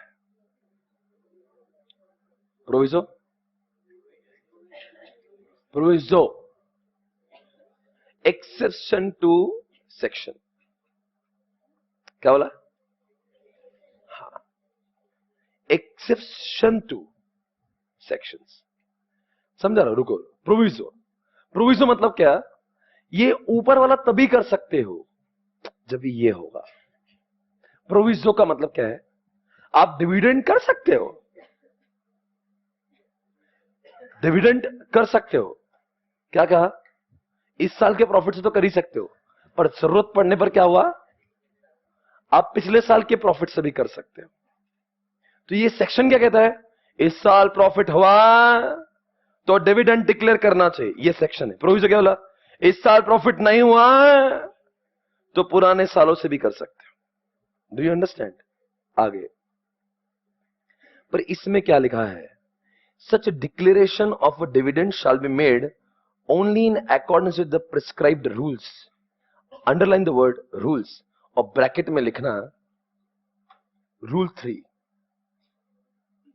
कौन सा रूल? कौन सा? 3. अब रूल मतलब वो करना है तो करो. कब करना है? If you want to declare dividend from the previous year, you can declare dividend only after satisfying, क्या बोलो ना, conditions given in rule number 3. मतलब आपको अगर पुराने ईयर्स में से डिविडेंड देना है तो आप दे सकते हो अगर आपने रूल 3 के सारे कंडीशंस को फुलफिल किया हो. पर अब ये जो कह रहा है ना, क्या कह रहा है कि रूल 3, देखो क्या लिखा है? Rule 3, the above proviso shall not applicable to government company, IRCTC, भेल, सेल. सुना है? गवर्नमेंट कंपनी का नाम बताओ. भेल. ये पढ़ा हो गया क्या आपको? पढ़ के कौन सी एग्जांपल दो? BSNL, IRCTC, steel authority India limited, ये सब गवर्नमेंट. कोल इंडिया लिमिटेड. बहुत क्या पढ़ते हो आप यार, बहुत आगे जाओगे जिंदगी में. आइए क्या लिखा है? The above proviso shall not be applicable to किसको? In which entire paid up share capital is held by central government or state government or government or by the central government or one or more state government. अब समझा क्या मतलब हुआ इसका? पहली बात तो गवर्नमेंट कंपनी किसको बोलते हैं मालूम है? किसके? 51%। पर यहां पे एक्सेप्शन लिख दिया, यहां पे 51% ऐसी गवर्नमेंट कंपनी जिसमें 100% पूरा क्या पूरा गवर्नमेंट का। आपका जो नॉर्मल डेफिनेशन है ना गवर्नमेंट कंपनी का वो अलग है, ये अलग है, उसमें 51% का जिक्र किया। यहां पे क्या बोल रहा है? ऐसी कोई भी कंपनी भाई और बहनों जिसमें 100% पूरा क्या पूरा किसका होगा? एक तो सीजी का या फिर एसजी का या फिर दोनों का मिला के, पर होना चाहिए किसका? तो यहां पे are you getting the meaning of entire? Bracket में राइट डाउन 100%। ओके, आगे तो बताओ ना, इसके लिए रूल एप्लीकेबल नहीं, इसका मतलब क्या हुआ? इसका ये मतलब हुआ, आप सुन के लेना, ये फाइनल वालों को भी जल्दी से समझ में नहीं आता मैं जो पढ़ा रहा हूं। ये रूल जिसका इंग्लिश अच्छा है please go through it again.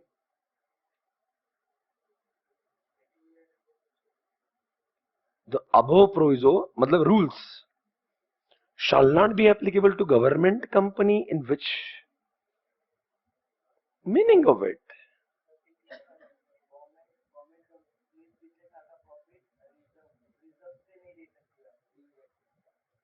दे ही नहीं सकती।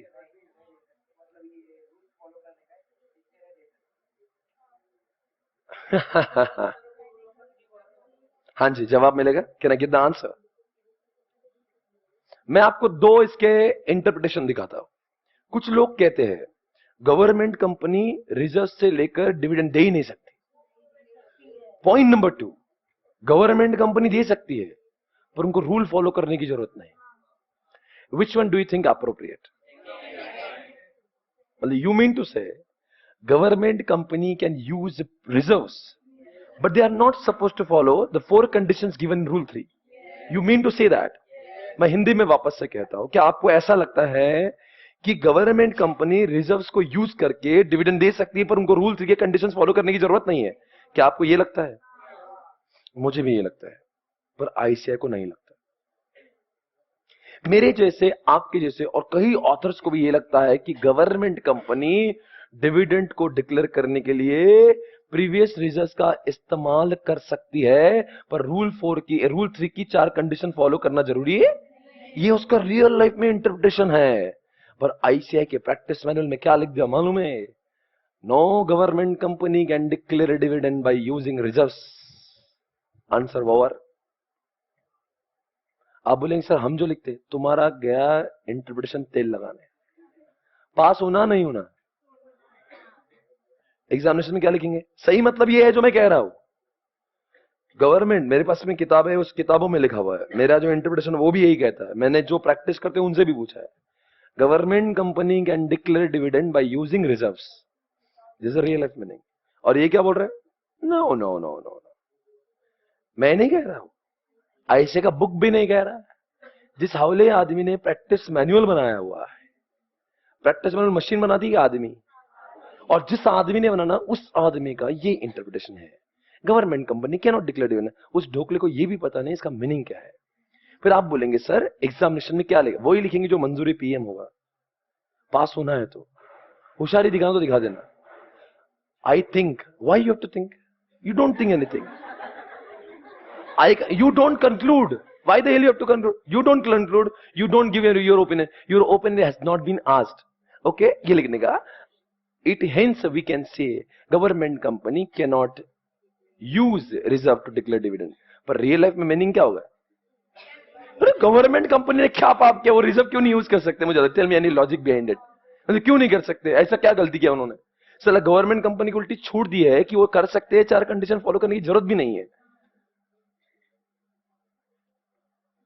क्या does it make any sense? तो क्या आपको लिखना है? अब जो मैंने कहा भूल जाने का, क्या लिखने का? पीएम, भारत माता की, क्या बोलने का? बोलो, क्या डिक्लेयर कर सकते हैं? क्या नहीं? कौन डिक्लेयर नहीं कर सकता? क्या यूज करके? यही आपको ध्यान रखना है। मैं आपको पीएमएस का जवाब दिखा दूंगा।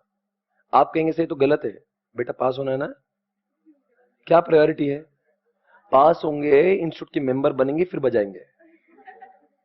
अभी अपन को लेकिन वो अपनी बजा देंगे, तो आपको क्या अपना फायदा देखना है। ओके, लिखो वहां पर चिट्ठी लगा के।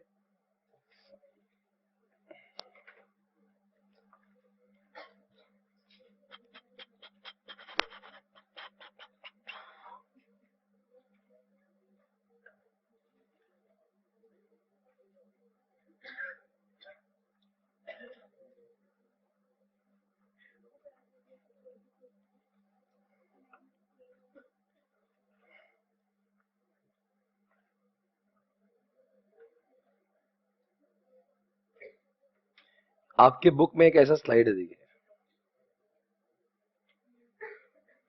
ऐसा कहीं तो होगा पीपीटी बुक में, कहीं दिखता है? कौन सा पेज नंबर दिखाओगे मुझे? 35 पे है ये स्लाइड है। उसके ठीक नीचे चौथे पॉइंट पे मैंने कुछ लिखा हुआ है, इट इंप्लाइज दैट, ऐसा कुछ लिखा है क्या?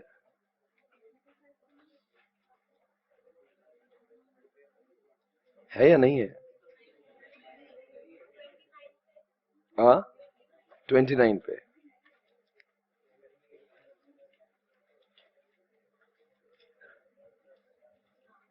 ट्वेंटी 28 के बाद है क्या वहां पे?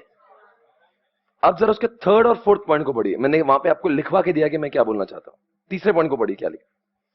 इट, सब लोग मेरे साथ में है 29 पेज पे? यार कम ऑन यार, ये बहुत बड़ा कंफ्यूजन वाला पॉइंट है।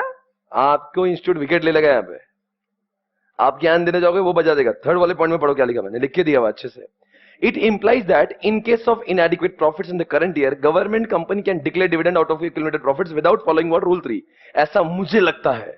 उसके नीचे निकल गया, however, as per ICAI, government company cannot declare dividend out of accumulated reserves, which is most of the authors and I do not agree. ये मैंने लिख कर दिया, लिख कर। और ICAI के कोई बंदे को बुला लो, मैं आमने सामने बैठ जाऊंगा उसके। गलत पढ़ा रहे बच्चों को, ICAI को मेल डाल दो इसके ऊपर, बोलना सर गलत पढ़ा रहे हो आप। इंडस्ट्री में ऐसा कोई रूल ही नहीं है। ICAI आपको गलत पढ़ा रही है और आपको मैं लिख के दे रहा हूं। ऐसा नहीं कि सिर्फ शब्दों में बोल रहा, मेरे किताब में लिख के देखो क्या लिखा है। However, as per ICAI, government company cannot declare dividend out of accumulated revision.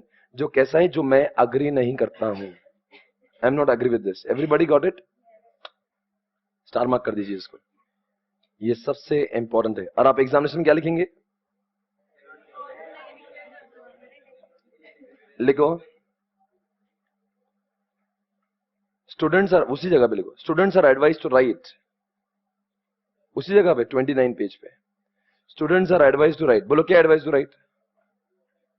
Advise to follow ICAI, advise to follow ICAI।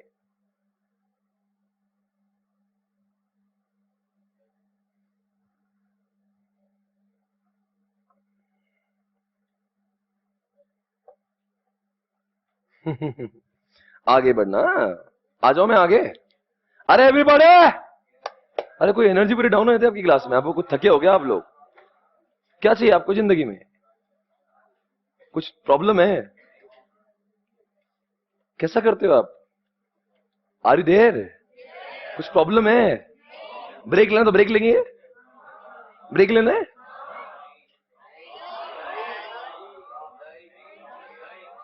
Low 10 minute break ले लो। पढ़ना है? आपकी आंखों में खुशी है? नहीं, पढ़ो बच्चों। अगर आपको बहुत बोर हो तो हम लोग गाना बजाएंगे, पर पढ़ेंगे ना जब तक पढ़ना है तो। 5 मिनट पढ़ते फिर गाना बजाएंगे। ओके, वेरी गुड, आगे बढ़ो। हाँ, पढ़ाऊं मैं, फिर एक गाना बजाएंगे। अच्छे से पढ़ोगे तो, नहीं तो फिर पढ़ाएंगे। Such dividend shall be declared or paid by company only from, come on everybody, 3 bar underline कर दो, free reserve, free reserve, free reserve, free reserve. Free reserve मतलब ऐसे रिजर्व नहीं चलेगा जो ऑलरेडी किसी को एलोकेट हो चुके हैं। जैसे एग्जांपल, डिबेंचर रिडेम्पशन रिजर्व चालणार नाही। Which reserves? Which are free reserves. I'll repeat one more time. पिछले सालों का रिजर्व यूज करेंगे, कौन सा? जो किसी को अलोकेटेड नहीं है. That it has to be the reserve which is not yet allocated to any kind of thing. जैसे example debenture redemption reserve, example दे रहा हूं. वो रिजर्व में चाहे करोड़ों रुपए होंगे, उसका इस्तेमाल डिविडेंड के लिए. You can not use the amount of reserve which has been allocated to specific purpose. It has to be always which reserve? Look, example, DRR will not be allowed. Example, we cannot use DRR to distribute किसको? क्या distribute करने के लिए? Dividends. To distribute dividends. We cannot use DRR to distribute dividends. It has to be which reserves? Free reserve. हो गया. आगे बढ़ेंगे. Declaration of dividend bye set of. O my God, what's this? कितना अंदर लिखा है. अब बहुत अंदर जाना होगा. मैं आपको ये फाइनल का लेवल बता रहा हूं. Declaration of dividend bye set of previous losses depreciation against the profit of the company for the current year. According to the Companies Act 2015, no company shall, underline the word, no company shall declare dividend unless carried over the previous losses and depreciation not provided in the previous year or years are set off against on the profit of the company for the current year. इसका हिंदी में सरल मतलब होता है, ध्यान से सुनिएगा. अब अगर मैं 5वें साल में, अगर किसी को समझा है क्या? कोई जवाब देगा मुझे? क्या समझा आपको? मतलब अगर हमारे पहले कुछ लॉसेस है जो अभी तक हमने जिसको कवर नहीं किया है, तो हम पहले ही डिविडेंड डिक्लेयर नहीं कर सकते. हमें पहले उन लॉसेस को कवर करना. बिल्कुल सही कह रही हो कन्या. आप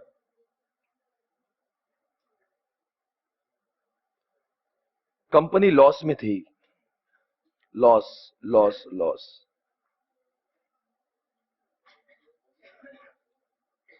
बताओ मुझे क्या बोलना है? अरे मुझे बोलना क्या है? 100 करोड़ का लॉस, 200 करोड़ का लॉस, 100 करोड़ का लॉस, 200 करोड़ का लॉस. बताओ इस साल कितना डिविडेंड दे सकता हूं? कितने अमाउंट में से डिविडेंड दे सकता हूं? Can I use full 2000? क्यों? साला तुमने पुराना लॉसेस को अब तक सेट ऑफ नहीं किया, और अभी क्या है, जब पुराने वाले खर्चे तुम खत्म नहीं कर सकते, अब डिविडेंड की बात करते हो. डिविडेंड तो तब देना चाहिए ना. ये साला इन लॉसेस का कोई ठिकाना नहीं. पहले सारे लॉसेस माइनस करो, फिर जो रकम बच जाएगी उसमें से डिसाइड करेंगे कितना डिविडेंड देना है. Logical no. जो पैसा वाला लॉस हुआ है वो तुम सेट ऑफ नहीं करोगे और बोलते डिविडेंड की बात कर रहे हो. पहले वाला क्या है? पहले वाले को तो लॉस माइनस करना ही पड़ेगा. बताओ कितना है? 100 200 100 200 कितना हुए? अब क्या बचेगा?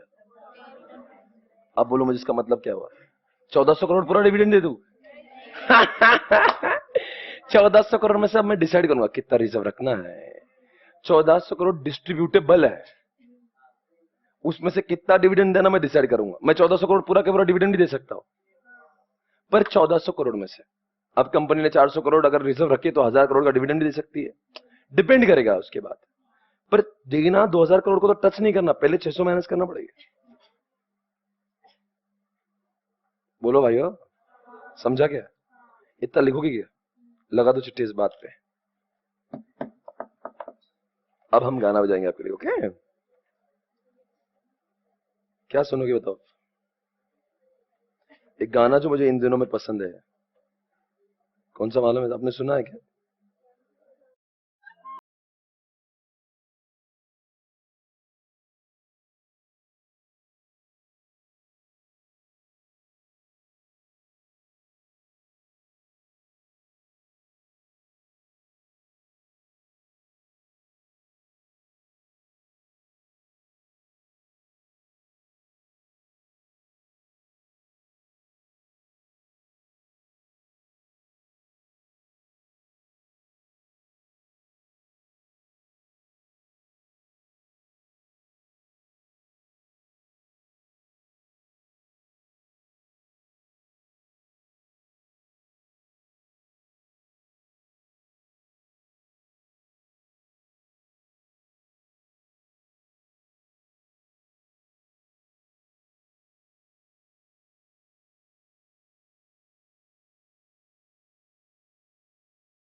हो गया ब्रेक ओवर, और कुछ सुनना है?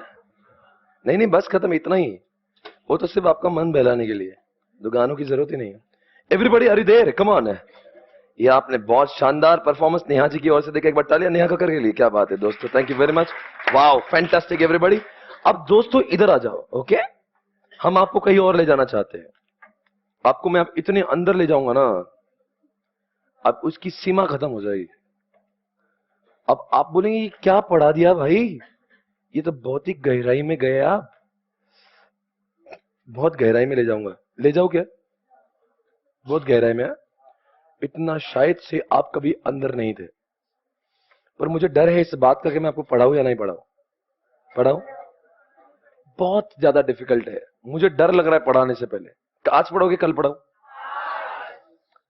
ठीक है, मस्ती आपको भी और मस्ती मुझे भी। आ जाओ, अब ध्यान से देखना, इसका मतलब हाँ? आपके बुक में एक लिखा था डेप्रिसिएशन एंड लॉस। जरा ध्यान से उस लाइन को पढ़ना जहां पे ऐसा लिखा था, no company shall declare dividend, उसी बी वाले पॉइंट के नीचे, unless carried over the previous losses and depreciation, unless carried over the previous losses and depreciation not provided in the previous year or years are set off against the profit of the current year। मतलब इस साल के profit से अपने पहले साल के losses and depreciation को माइनस करना चाहिए। पर बच्चों आप सभी समझ सकते हो, जितने लोग P&L अकाउंट को जानते हो, बताओ बच्चों लॉस कैसे आता है? डेप्रिसिएशन को चार्ज करने के बाद में आता है ना? तो इसका मतलब डेप्रिसिएशन भी माइनस कर देंगे और लॉस भी माइनस करेंगे। एंड का मतलब यहाँ पे एंड नहीं होगा, और होगा। क्या पढ़ा रहा है आदमी? मतलब कि मैं अगर आपको एक केस स्टडी दे दूंगा तो आपको समझ में आएगा मैं क्या बोलना चाहता हूं। जितने लोग को बैलेंस शीट P&L अकाउंट याद आ रहा है, अब याद करना, ओके? पहली बात तो ये क्या लिखा है यहां पे, profit and loss before depreciation, ऐसा लिखा है। Profit and loss 70,000 profit. ध्यान से इधर उधर देखा तो गए, विकेट हो जाएगी यहाँ पे। P&L में सब खर्चे जाके 70,000 प्रॉफिट आया था। अब 20,000 डिप्रिसिएशन तो अब आया 50,000 रुपए आफ्टर डिप्रिसिएशन। कोई शक सवाल? तो ये लॉस वाला साल है क्या प्रॉफिट वाला? हमारा इस साल का देखो 2015, 16, 16, 17, 17, 18, 18, 19, 19, 20। अब मुझे 20-21 में 5 लाख का प्रॉफिट हुआ है, हाँ? और मुझे डिविडेंड कब देना है? 20-21 का डिविडेंड देना है। फिर आप बोलेंगे 20-21 में तो 5 लाख रुपए फायदा हुआ, 5 लाख को यूज कर लो। अरे भाई 5 लाख का डिविडेंड को मैं कैसे इस्तेमाल कर सकता हूं जब तक पुराने सालों का मैंने लॉसेस यूज नहीं किए हो? अरे अभी तो करवाया आपसे ऐसा ही क्वेश्चन एक। तो इसका मतलब मुझे 20-21 को डिक्लेयर करने से पहले 19, 20, 18, 19 के जितने भी पहले साल हुए हैं उनके लॉसेस को सेट ऑफ करना पड़ेगा। कितनी सीधा लगता है लाइन, लॉस को माइनस कर दो। पर लॉस को माइनस ऐसा नहीं करते मेरे बच्चों, आओ मेरे पास में। अब जरा देखो इस साल का तो कोई टेंशन ही नहीं है, क्यों? तो देखो पहले वाले प्रॉफिट को थोड़ी ना माइनस, प्रॉफिट थोड़ी ना माइनस करेंगे, वो तो ऐड होगा, बल्कि तो ऑलरेडी ऐड हो चुका है। जो लॉसेस थे कैरी फॉरवर्ड थे। अरे कैरी फॉरवर्ड लॉसेस कभी सुना क्या? नहीं। हाँ, 30,000 रुपए मुझे P&L के डेबिट में दिख रहे थे, फिर मैंने डेप्रिसिएशन चार्ज किया 40,000। ओ माय गॉड, साला मैं प्रॉफिट से सीधा किस में आ गया? ओ, यहां पे इसका मतलब होता है विच इज लोअर। इसका मतलब आपका लॉस कितना पकड़ा जाएगा? 10,000। क्यों? मैं आपको किताब दिखाऊंगा जहां पे लिखा हुआ है। आप ICI मॉड्यूल से पढ़ रहे हो और मैं आपको मॉड्यूल से नहीं पढ़ाता, मेरे पास बाइबल है लॉ की, मैं कमेंट्री से पढ़ा रहा हूं। वापस से कहता, मैं आपको कल वो किताबें दिखाऊंगा जहां से मैं पढ़ा रहा हूं आपको। आपकी बुक जो है ना, CA फाइनल होने के बाद आप जब प्रैक्टिस करोगे तब इस किताब को पढ़ के क्लाइंट को ज्ञान नहीं दोगे। क्यों? बिकॉज ये किताब सिर्फ एग्जामिनेशन क्लियर तक काम की। अगर इसके हिसाब से एडवाइस देने लोगे आपके सारे क्लाइंट बर्बाद हो जाएंगे, क्योंकि इसका शॉर्टकट वाला धंधा ही सिर्फ आपको नॉलेज दे दिया। छोटी छोटी चीज का जो इंटरप्रिटेशन होता है ना, वो बहुत गहराई में होता है लॉ में। ओके, हम आपको कल सारी किताबें दिखाएंगे जिससे हम आपको पढ़ा रहे हैं। मैं हूं चाहे अंकित, तो इतनी किताबें, उसका नाम है रमैया। कभी सुना है इस का रमैया? मैं हमने जिक्र किया कभी। एक होता है चंदात्रे बोल के और एक होता है रमैया। ये दोनों गॉड फादर है पूरे कंपनी लोग, मतलब पूरा हिंदुस्तान, पूरा क्या नहीं, पूरा हिंदुस्तान का कोई भी चार्टर्ड अकाउंटेंट सीएस अगर किसी क्लाइंट को ज्ञान देगा तो इन किताबों से देगा, ऐसे की बुक से नहीं देगा। ये किताब कितने पेज की मालूम? 250 पेज की है। उसमें कितने पेजेस है जानते हो? जानते हो? तकरीबन 18,000 पेजेस है। इतनी किताब है, 10 किताबों का सेट आपके सामने लाके कल ऐसे खड़े करता, बिल्डिंग बनती किताबों की। और इस चीज के ऊपर वो 15 पन्ने लिखता है, ये जो मैं पढ़ा रहा। सर तो हम भी इतना पढ़े, आप नको पढ़ो, हमने पढ़ा हुआ है। हम आपके सामने वो बता रहे हैं जो उसका इंटरप्रिटेशन है। समझ में आया क्या? ऐसे ने बोल दिया लॉस माइनस कर दो, डिप्रिसिएशन माइनस कर दो, ऐसा उसका मतलब लॉस डिप्रिसिएशन ऐसे कैसे माइनस कर दे? मतलब आप कह रहे हैं कि 40,000 भी माइनस कर दो और 10,000 भी, मतलब 50,000 माइनस कर दो। ऐसे के लाइन का मीनिंग क्या है? जितने लोगों ने अभी पढ़ा होगा, लॉस एंड डिप्रिसिएशन माइनस करो, इसका मतलब क्या समझता है क्या? मतलब चला ये लॉस भी माइनस करो 10,000 का और ये मतलब माइनस, मतलब 50,000 माइनस कर दो।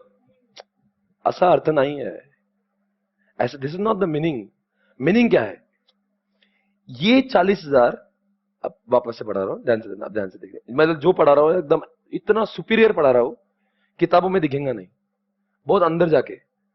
कोई हाँ, अगर आपको डिस्कस करना है ये सही है कि गलत है, उनसे बात करना जो सीए के प्रैक्टिस में है। सीए फाइनल वालों से भी मत पूछना, ठीक है? क्योंकि ये बहुत अंदर की बात है। समझ ऊपर से लगता है डिप्रिसिएशन माइनस कर दो, लॉस माइनस कर दो। अरे डिप्रिसिएशन किसके बाद निकलता भाई? तो इसका मतलब डबल डबल माइनस हो गया। थोड़ा सा अंदाज होगा अगर पीएनएल समझता होगा तो, बाकी बकवास मत करना बीच में। लॉस किसको माइनस करके आ रहा है? मतलब तुम डिप्रिसिएशन भी माइनस कर रहे, लॉस भी माइनस कर रहे, ऐसे कैसे दो माइनस होएगा?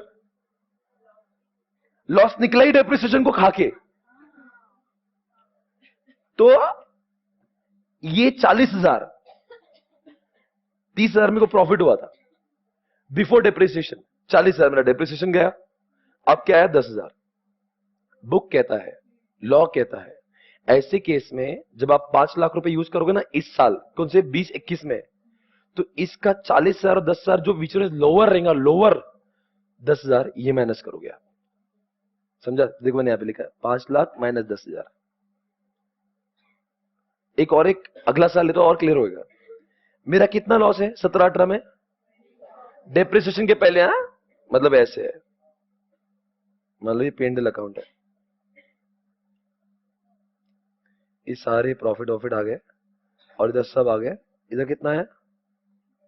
कितना बोलो ना? क्या है? 20,000 लॉस में है, तो मतलब क्रेडिट साइड में 20,000 आएंगे। मतलब इसको -20 लिख रहा हूं मैं ऐसे आपको समझाने के लिए। अब मैं -20 में हूं, अब मेरा और क्या माइनस होंगे इसमें से? 30,000। अब कितना है? अब मैं -50,000 में हूं। बुक कहता है 50,000 या डेप्रिसिएशन, लो कितना हो गया फिर? देखो यार 30,000 लिखा। Are you able to understand what I am saying? शायद से पी&एल अकाउंट के फॉर्मेट में आपको क्लियरली समझ में मैं क्या बोलना चाहता हूं। और एक लेते हैं। सर ऐसा कितने साल पुराना है? जितने साल का आपका कैरी फॉरवर्ड है वो सारा कैरी फॉरवर्ड लॉस आपको माइनस करना है, फिर जो बचेगा तो डिविडेंड के काम में आएगा, वरना डिविडेंड देने का नहीं। आप बोले सर 5 लाख पूरे लॉसेस में चल गए, तो इज्जत में चुप बैठने का, कुछ बचा ही नहीं तो कहां से डिविडेंड देंगे आगे? 18, अभी मैं 17-18 पढ़ाता हूं। हाँ, ये 17-18 पढ़ाया था कि मैंने? हाँ, 18-19, 40,000 प्रॉफिट में। हाँ, और 60,000 डिप्रिसिएशन है। अब बताओ कैसा आएगा? कितना प्रॉफिट है?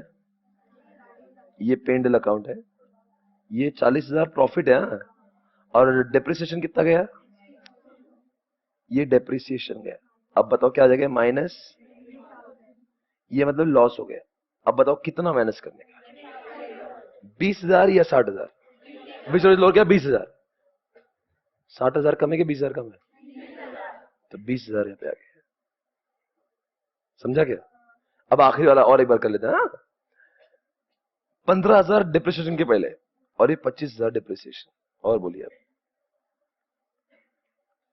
ये पी&एल अकाउंट है। अब क्या 15,000 लॉस, और डेप्रिसिएशन भी कितना है, तो पूरा लॉस कितने में आया हमें, ये है डेप्रिसिएशन, ये है लॉस। अब बताओ कितना माइनस करना चाहिए, और दोनों में से कम कितना है, तो ये 25,000 इधर आ गए। अभी चारों को मैंने माइनस कर दिया, मतलब इसमें से माइनस कर दिया, 40,000, 60,000 और 25 मतलब 85,000। तो 5 लाख में से 85 गए, 4,15,000। अब बताओ इसका मीनिंग क्या हुआ, 4,15,000 पूरा डिविडेंड दे दूं, मतलब क्या है, अब 4,15,000 को यूज करके मैं डिविडेंड दे सकता हूं, पूरा देना जरूरी नहीं है, मैं चाहता हूं इसमें से मैं कुछ रिजर्व निकाल दूं। तो अब देखो क्या लिखा है, board can transfer the amount to reserve from the above amount. For example transfer किए 2,15,000, out of 415 215 are transfer to reserve. अब कितना बचा, by passing BRBM remaining amount shall be distributed profit for the purpose of payment of, उसके बाद जो बचेगा it will be use for making dividends. Do you understand this? एक word है जिसने आपको इतना घुमाया, कौन सा, लॉस एंड डेप्रिसिएशन। लिखते समय डेप्रिसिएशन आप सोचो ना, अगर मैं दो फिगर मैनेज करूंगा, साला 50 भी मैनेज कर दिया, 30 भी मैनेज, मतलब 80 मैनेज कर दोगे तुम तो। अगर मैंने ये नहीं पढ़ाया होता और आप सीए बनने में पीडब्ल्यूसी में काम कर रहे हो, ईवाई में काम कर रहे हो, हमको सर ने पढ़ाया था दोनों माइनस कर दो, टोक दो माइनस, बर्बाद हो गया आपका क्लाइंट। और यहां से भी अमाउंट हजारों में है, 100 करोड़ लॉस, 40 करोड़ डिप्रिसिएशन, कर दो माइनस 140 करोड़। ऐसा मतलब नहीं ना भाई, आप पढ़ रहे हो तो इसका मतलब क्या है, इतना आसान नहीं, जब रियल लाइफ इंडस्ट्री में तो यूज हो रहा है नहीं है। जो हर कंपनी डिविडेंड डिस्ट्रीब्यूट करती है, मतलब ये सेक्शन का इस्तेमाल हर कोई वो कंपनी में होता है जहां पर डिविडेंड दिया जाता है। तो मतलब सोचो ना, अभी ऐसा तो नहीं कि हर कंपनी लगातार थोड़ी ना प्रॉफिट में आती है, कोई भी धंधा चालू करेंगे, अभी तक फ्लिपकार्ट इतने सालों में लॉसेस में, बताओ। तो लॉस लॉस लॉस लॉस तो, और बाद में प्रॉफिट आए तो एकदम से तुम बोलेंगे बांट दो सब, ऐसा नहीं होगा ना। आपको ये पता होना चाहिए कि क्या बोल रहा है, बोलो भाई, डिड यू अंडरस्टैंड? एकदम सही पढ़ रहे हो आप। अब आएगा ना मजा, इतना अंदर जाके पढ़ेंगे ना आप भूलेंगे ही नहीं। आगे जाओ, हाँ मेरे बच्चों, इधर आओ, मेरे पास आओ, मेरे पास आओ। For declaration of dividend out of accumulated profit, the Ministry of Corporate Affairs has provided thereby when there is an inadequacy or absence of profit in any year, a company may declare dividend out of what? क्या लिख रहा है, ठीक है ना। अब बड़ो free reserve में करने के लिए आपको 4 कंडीशन नीचे लिख के दी हुई है। कितनी कंडीशन लिख के दी हुई है? 4। उसमें क्या लिखा है, रोमन 1, मतलब आप प्रीवियस ईयर के लॉसेस को यूज कर, प्रीवियस ईयर के रिजर्व को यूज कर सकते हो, नहीं कर सकते हो, only after satisfying of rule number 3 की पहली condition, a rate of dividend declared shall not exceed the average of the rates at which dividend was declared by it in the 3 years immediately preceding the year। देखते कौन जवाब देगा, मैं क्या बोलना चाहता हूं। ईयर 1, ईयर 2, ईयर 3 और ये है ईयर 4। अब सुन के लो ना ध्यान से। अब ईयर 4 में मुझे क्या देना है, डिविडेंड देना है। यहां पे क्या था, मुझे ये था, इस साल में मुझे क्या हुआ है, लॉस हुआ है या इनएडिक्वेट प्रॉफिट। अब मेरे को क्या यूज करना है, इन सालों के, पर इन सालों के रिजर्व यूज करना है ना। तो मुझे देखना है कि इस साल मैंने 10% डिविडेंड दिया था, इस साल 10% दिया था और इस साल 10% दिया था, तो तीनों का एवरेज कितना हो गया। तो जब तुम्हारे पास प्रॉफिट का समा था तब तुमने 10% दिए, तो जब तुम लॉस चल रहे ढोक लो तो पहली बात तो डिविडेंड देना ही नहीं चाहिए। और देने की इतनी ग्रैंड मस्ती है भी तो 10 से ऊपर मत देना, क्योंकि जब प्रॉफिट, जब अच्छे दिन चल रहे थे तब आपने 10% दिया, अब जब तो बुरे दिन चल रहे हैं बोले मैं 25 दूंगा, ढोकले तुझे अक्ल है कुछ। हम बोल रहे हैं तुम्हारी वैसी ही बात लगी है, तुम देने में बिलीव कर रहे हो जब तुम्हारा धंधा पूरी तरह से, इन this case you can not distribute more than what, 10% से कम ही चाहिए, 10% चाहिए। It should not be more than the average of last immediately preceding का मतलब समझता है, लगेज 3 साल पिछले, मतलब लगेज का मतलब ऐसा नहीं होगा, ये 6th ईयर चल रहा है। अब बोलो 1 2 3 4 5, इधर 10%, इधर 10%, इधर 20%, इधर 10%, इधर 20%। अब मुझे बताओ कौन से 3 साल, ये 3 साल या ये 3 साल, समझ गए? अब मैं आपको बॉम्ब ब्लास्ट करवाऊंगा। Tan tan. अब सुना, पिछले 3 सालों में एक भी साल में डिविडेंड दिया नहीं। आज जवाब देना, बहुत मस्ती है ना, आ जाओ, आओ, दो दो हाथ खेल लेंगे अब।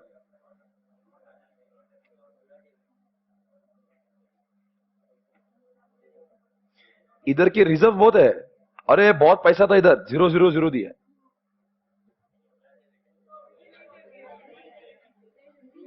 नहीं देंगे? ओ माय गॉड, अब क्या होगा? 3 साल का एवरेज करेंगे, एवरेज भी 0 ही आएगा। इसलिए इज्जत में अगली लाइन पढ़ो।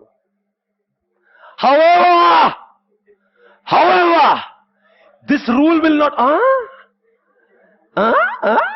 this rule will not apply if a company has not declared any dividend in each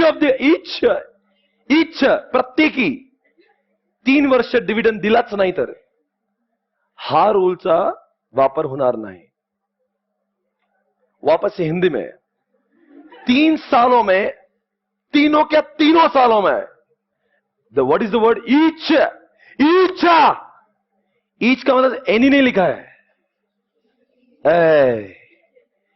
it is not यानी,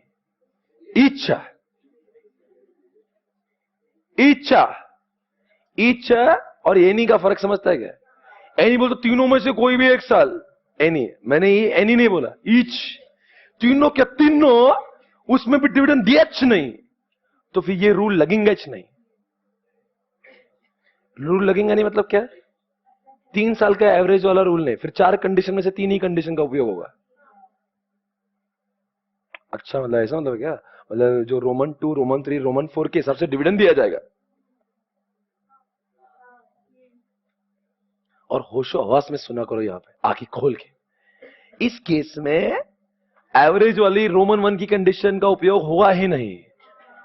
You are not supposed to use Roman 1 का condition when the dividends are not distributed in any of the, no, each of the 3 years. अब मैं दूसरा condition ले लूं मेरे बच्चों।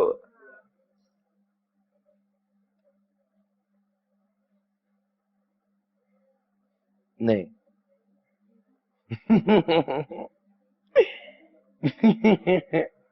अब बता दो। ओ माय गॉड बेबी, अब जरा पढ़ लो। देखते हैं आज का पहला मूवी टिकट क्वेश्चन आपके सामने। सही जवाब देने पर आपको मिल सकता है एक movie ticket.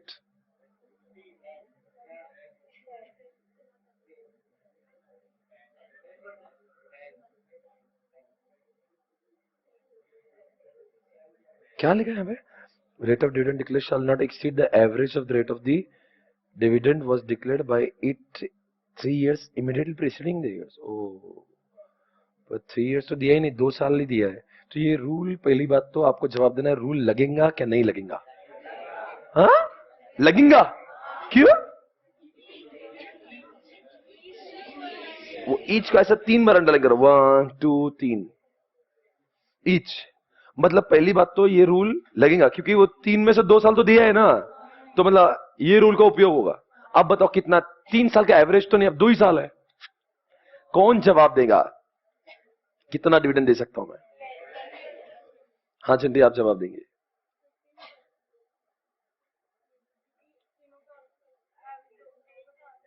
$15।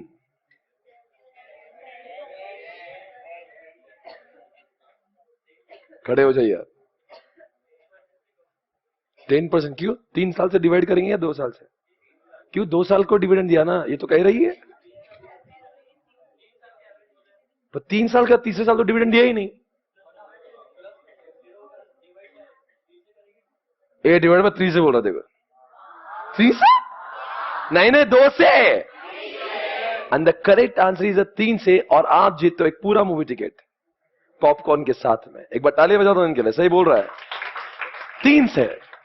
0 dividend is also dividend baby. Who says 0 is not a dividend? इस साल डिविडेंड 0 है, but 0 is also dividend, right? What is the answer?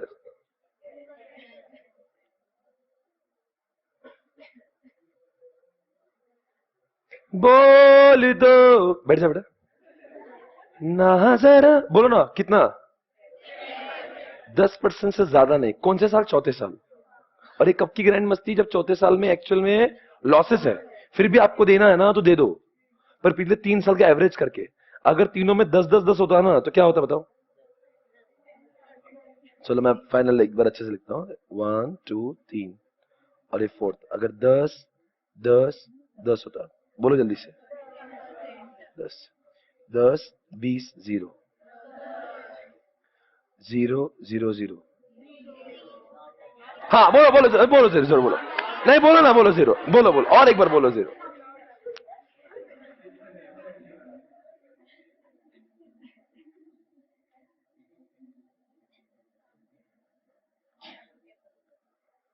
लिख दो।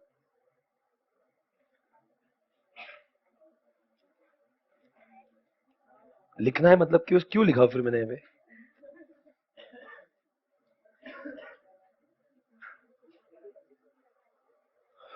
साला एक एक लाइन का इतना मीनिंग होता है क्या? ये तो जलवा है दोस्तों, लॉ का। मज्जा है इसमें, मज्जा। क्या चलो बार? हाँ मुन्ना बोल।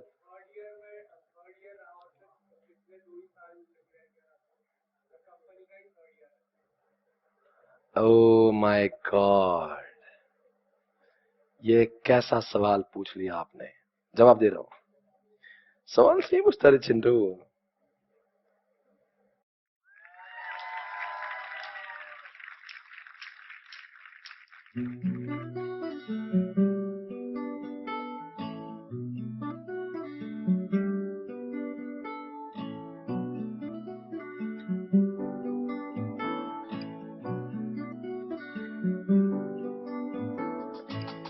जब जब तेरे पास मैं आया एक सुकून मिला, जिसे मैं था भूलता आया वो वजूद मिला, जिसे मैं था भूलता आया वो वजूद मिला। जब आए मौसम गम के तुझे याद किया हो, जब सहमे तन्हापन से तुझे याद किया।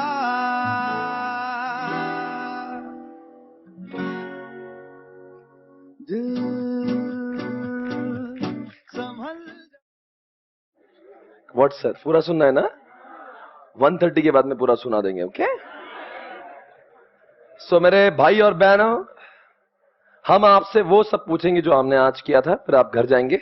आप कहेंगे रूल 3 के 3 कंडीशंस, वो तो अभी बाकी है, वो तो बाकी रहने वाली, क्योंकि उसको बढ़ाने में मुझे और टाइम लगेगा। आप कहेंगे तो 5 मिनट में बढ़ा दूं प्लीज? देखो आपसे कभी कुछ मांगा है? प्लीज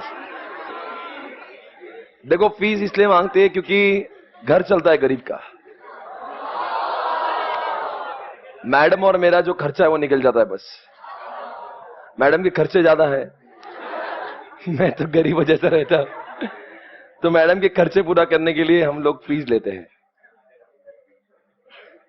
पढ़ाने तो थोड़ा सा, कोई बात नहीं पढ़ा रहा, रिवाइज तो करेंगे 2 मिनट, उतना तो कर ही लेंगे, तो घर पे पढ़ना नहीं पड़ेगा। चलो बोलो अब क्या बोलेंगे आज?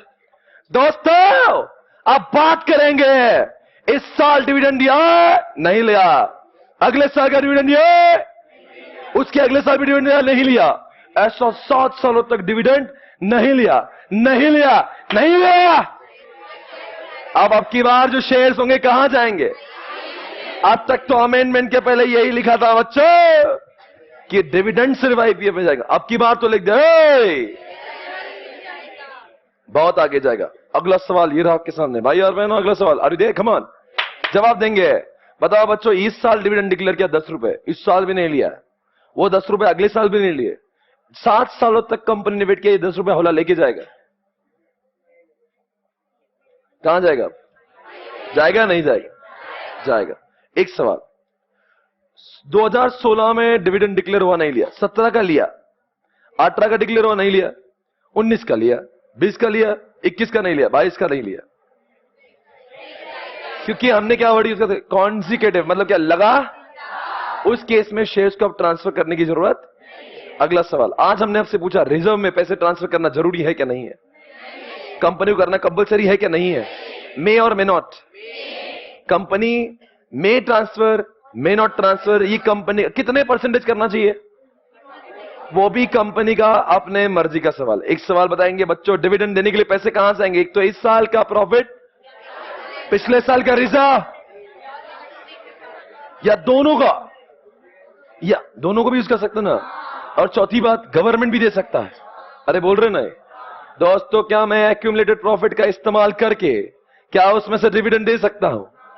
ओए, क्या मैं रिजर्व में से डिविडेंड दे सकता हूं? पर सर रिजर्व में से देना है ना, तो दे सकते हो, कोई बात नहीं। पर आपको रूल के कितने कंडीशन फॉलो करना होगा, उसके पहले कंडीशन का नाम बताओ।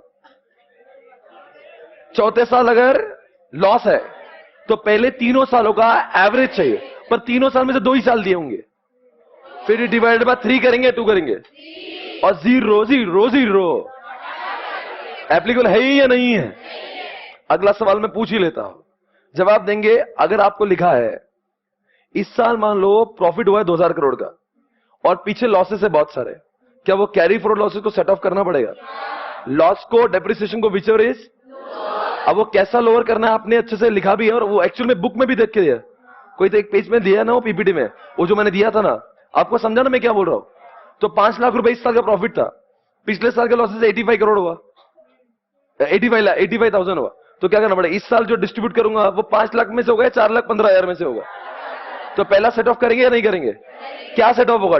डिविडेंड, डेप्रिसिएशन एंड लॉस दोनों का लोअर जो आएगा वो आपको समझा होगा मैं क्या बोलना चाहता हूं। बाकी सब कल गए। Thank you very much, see you tomorrow, take care, bye bye.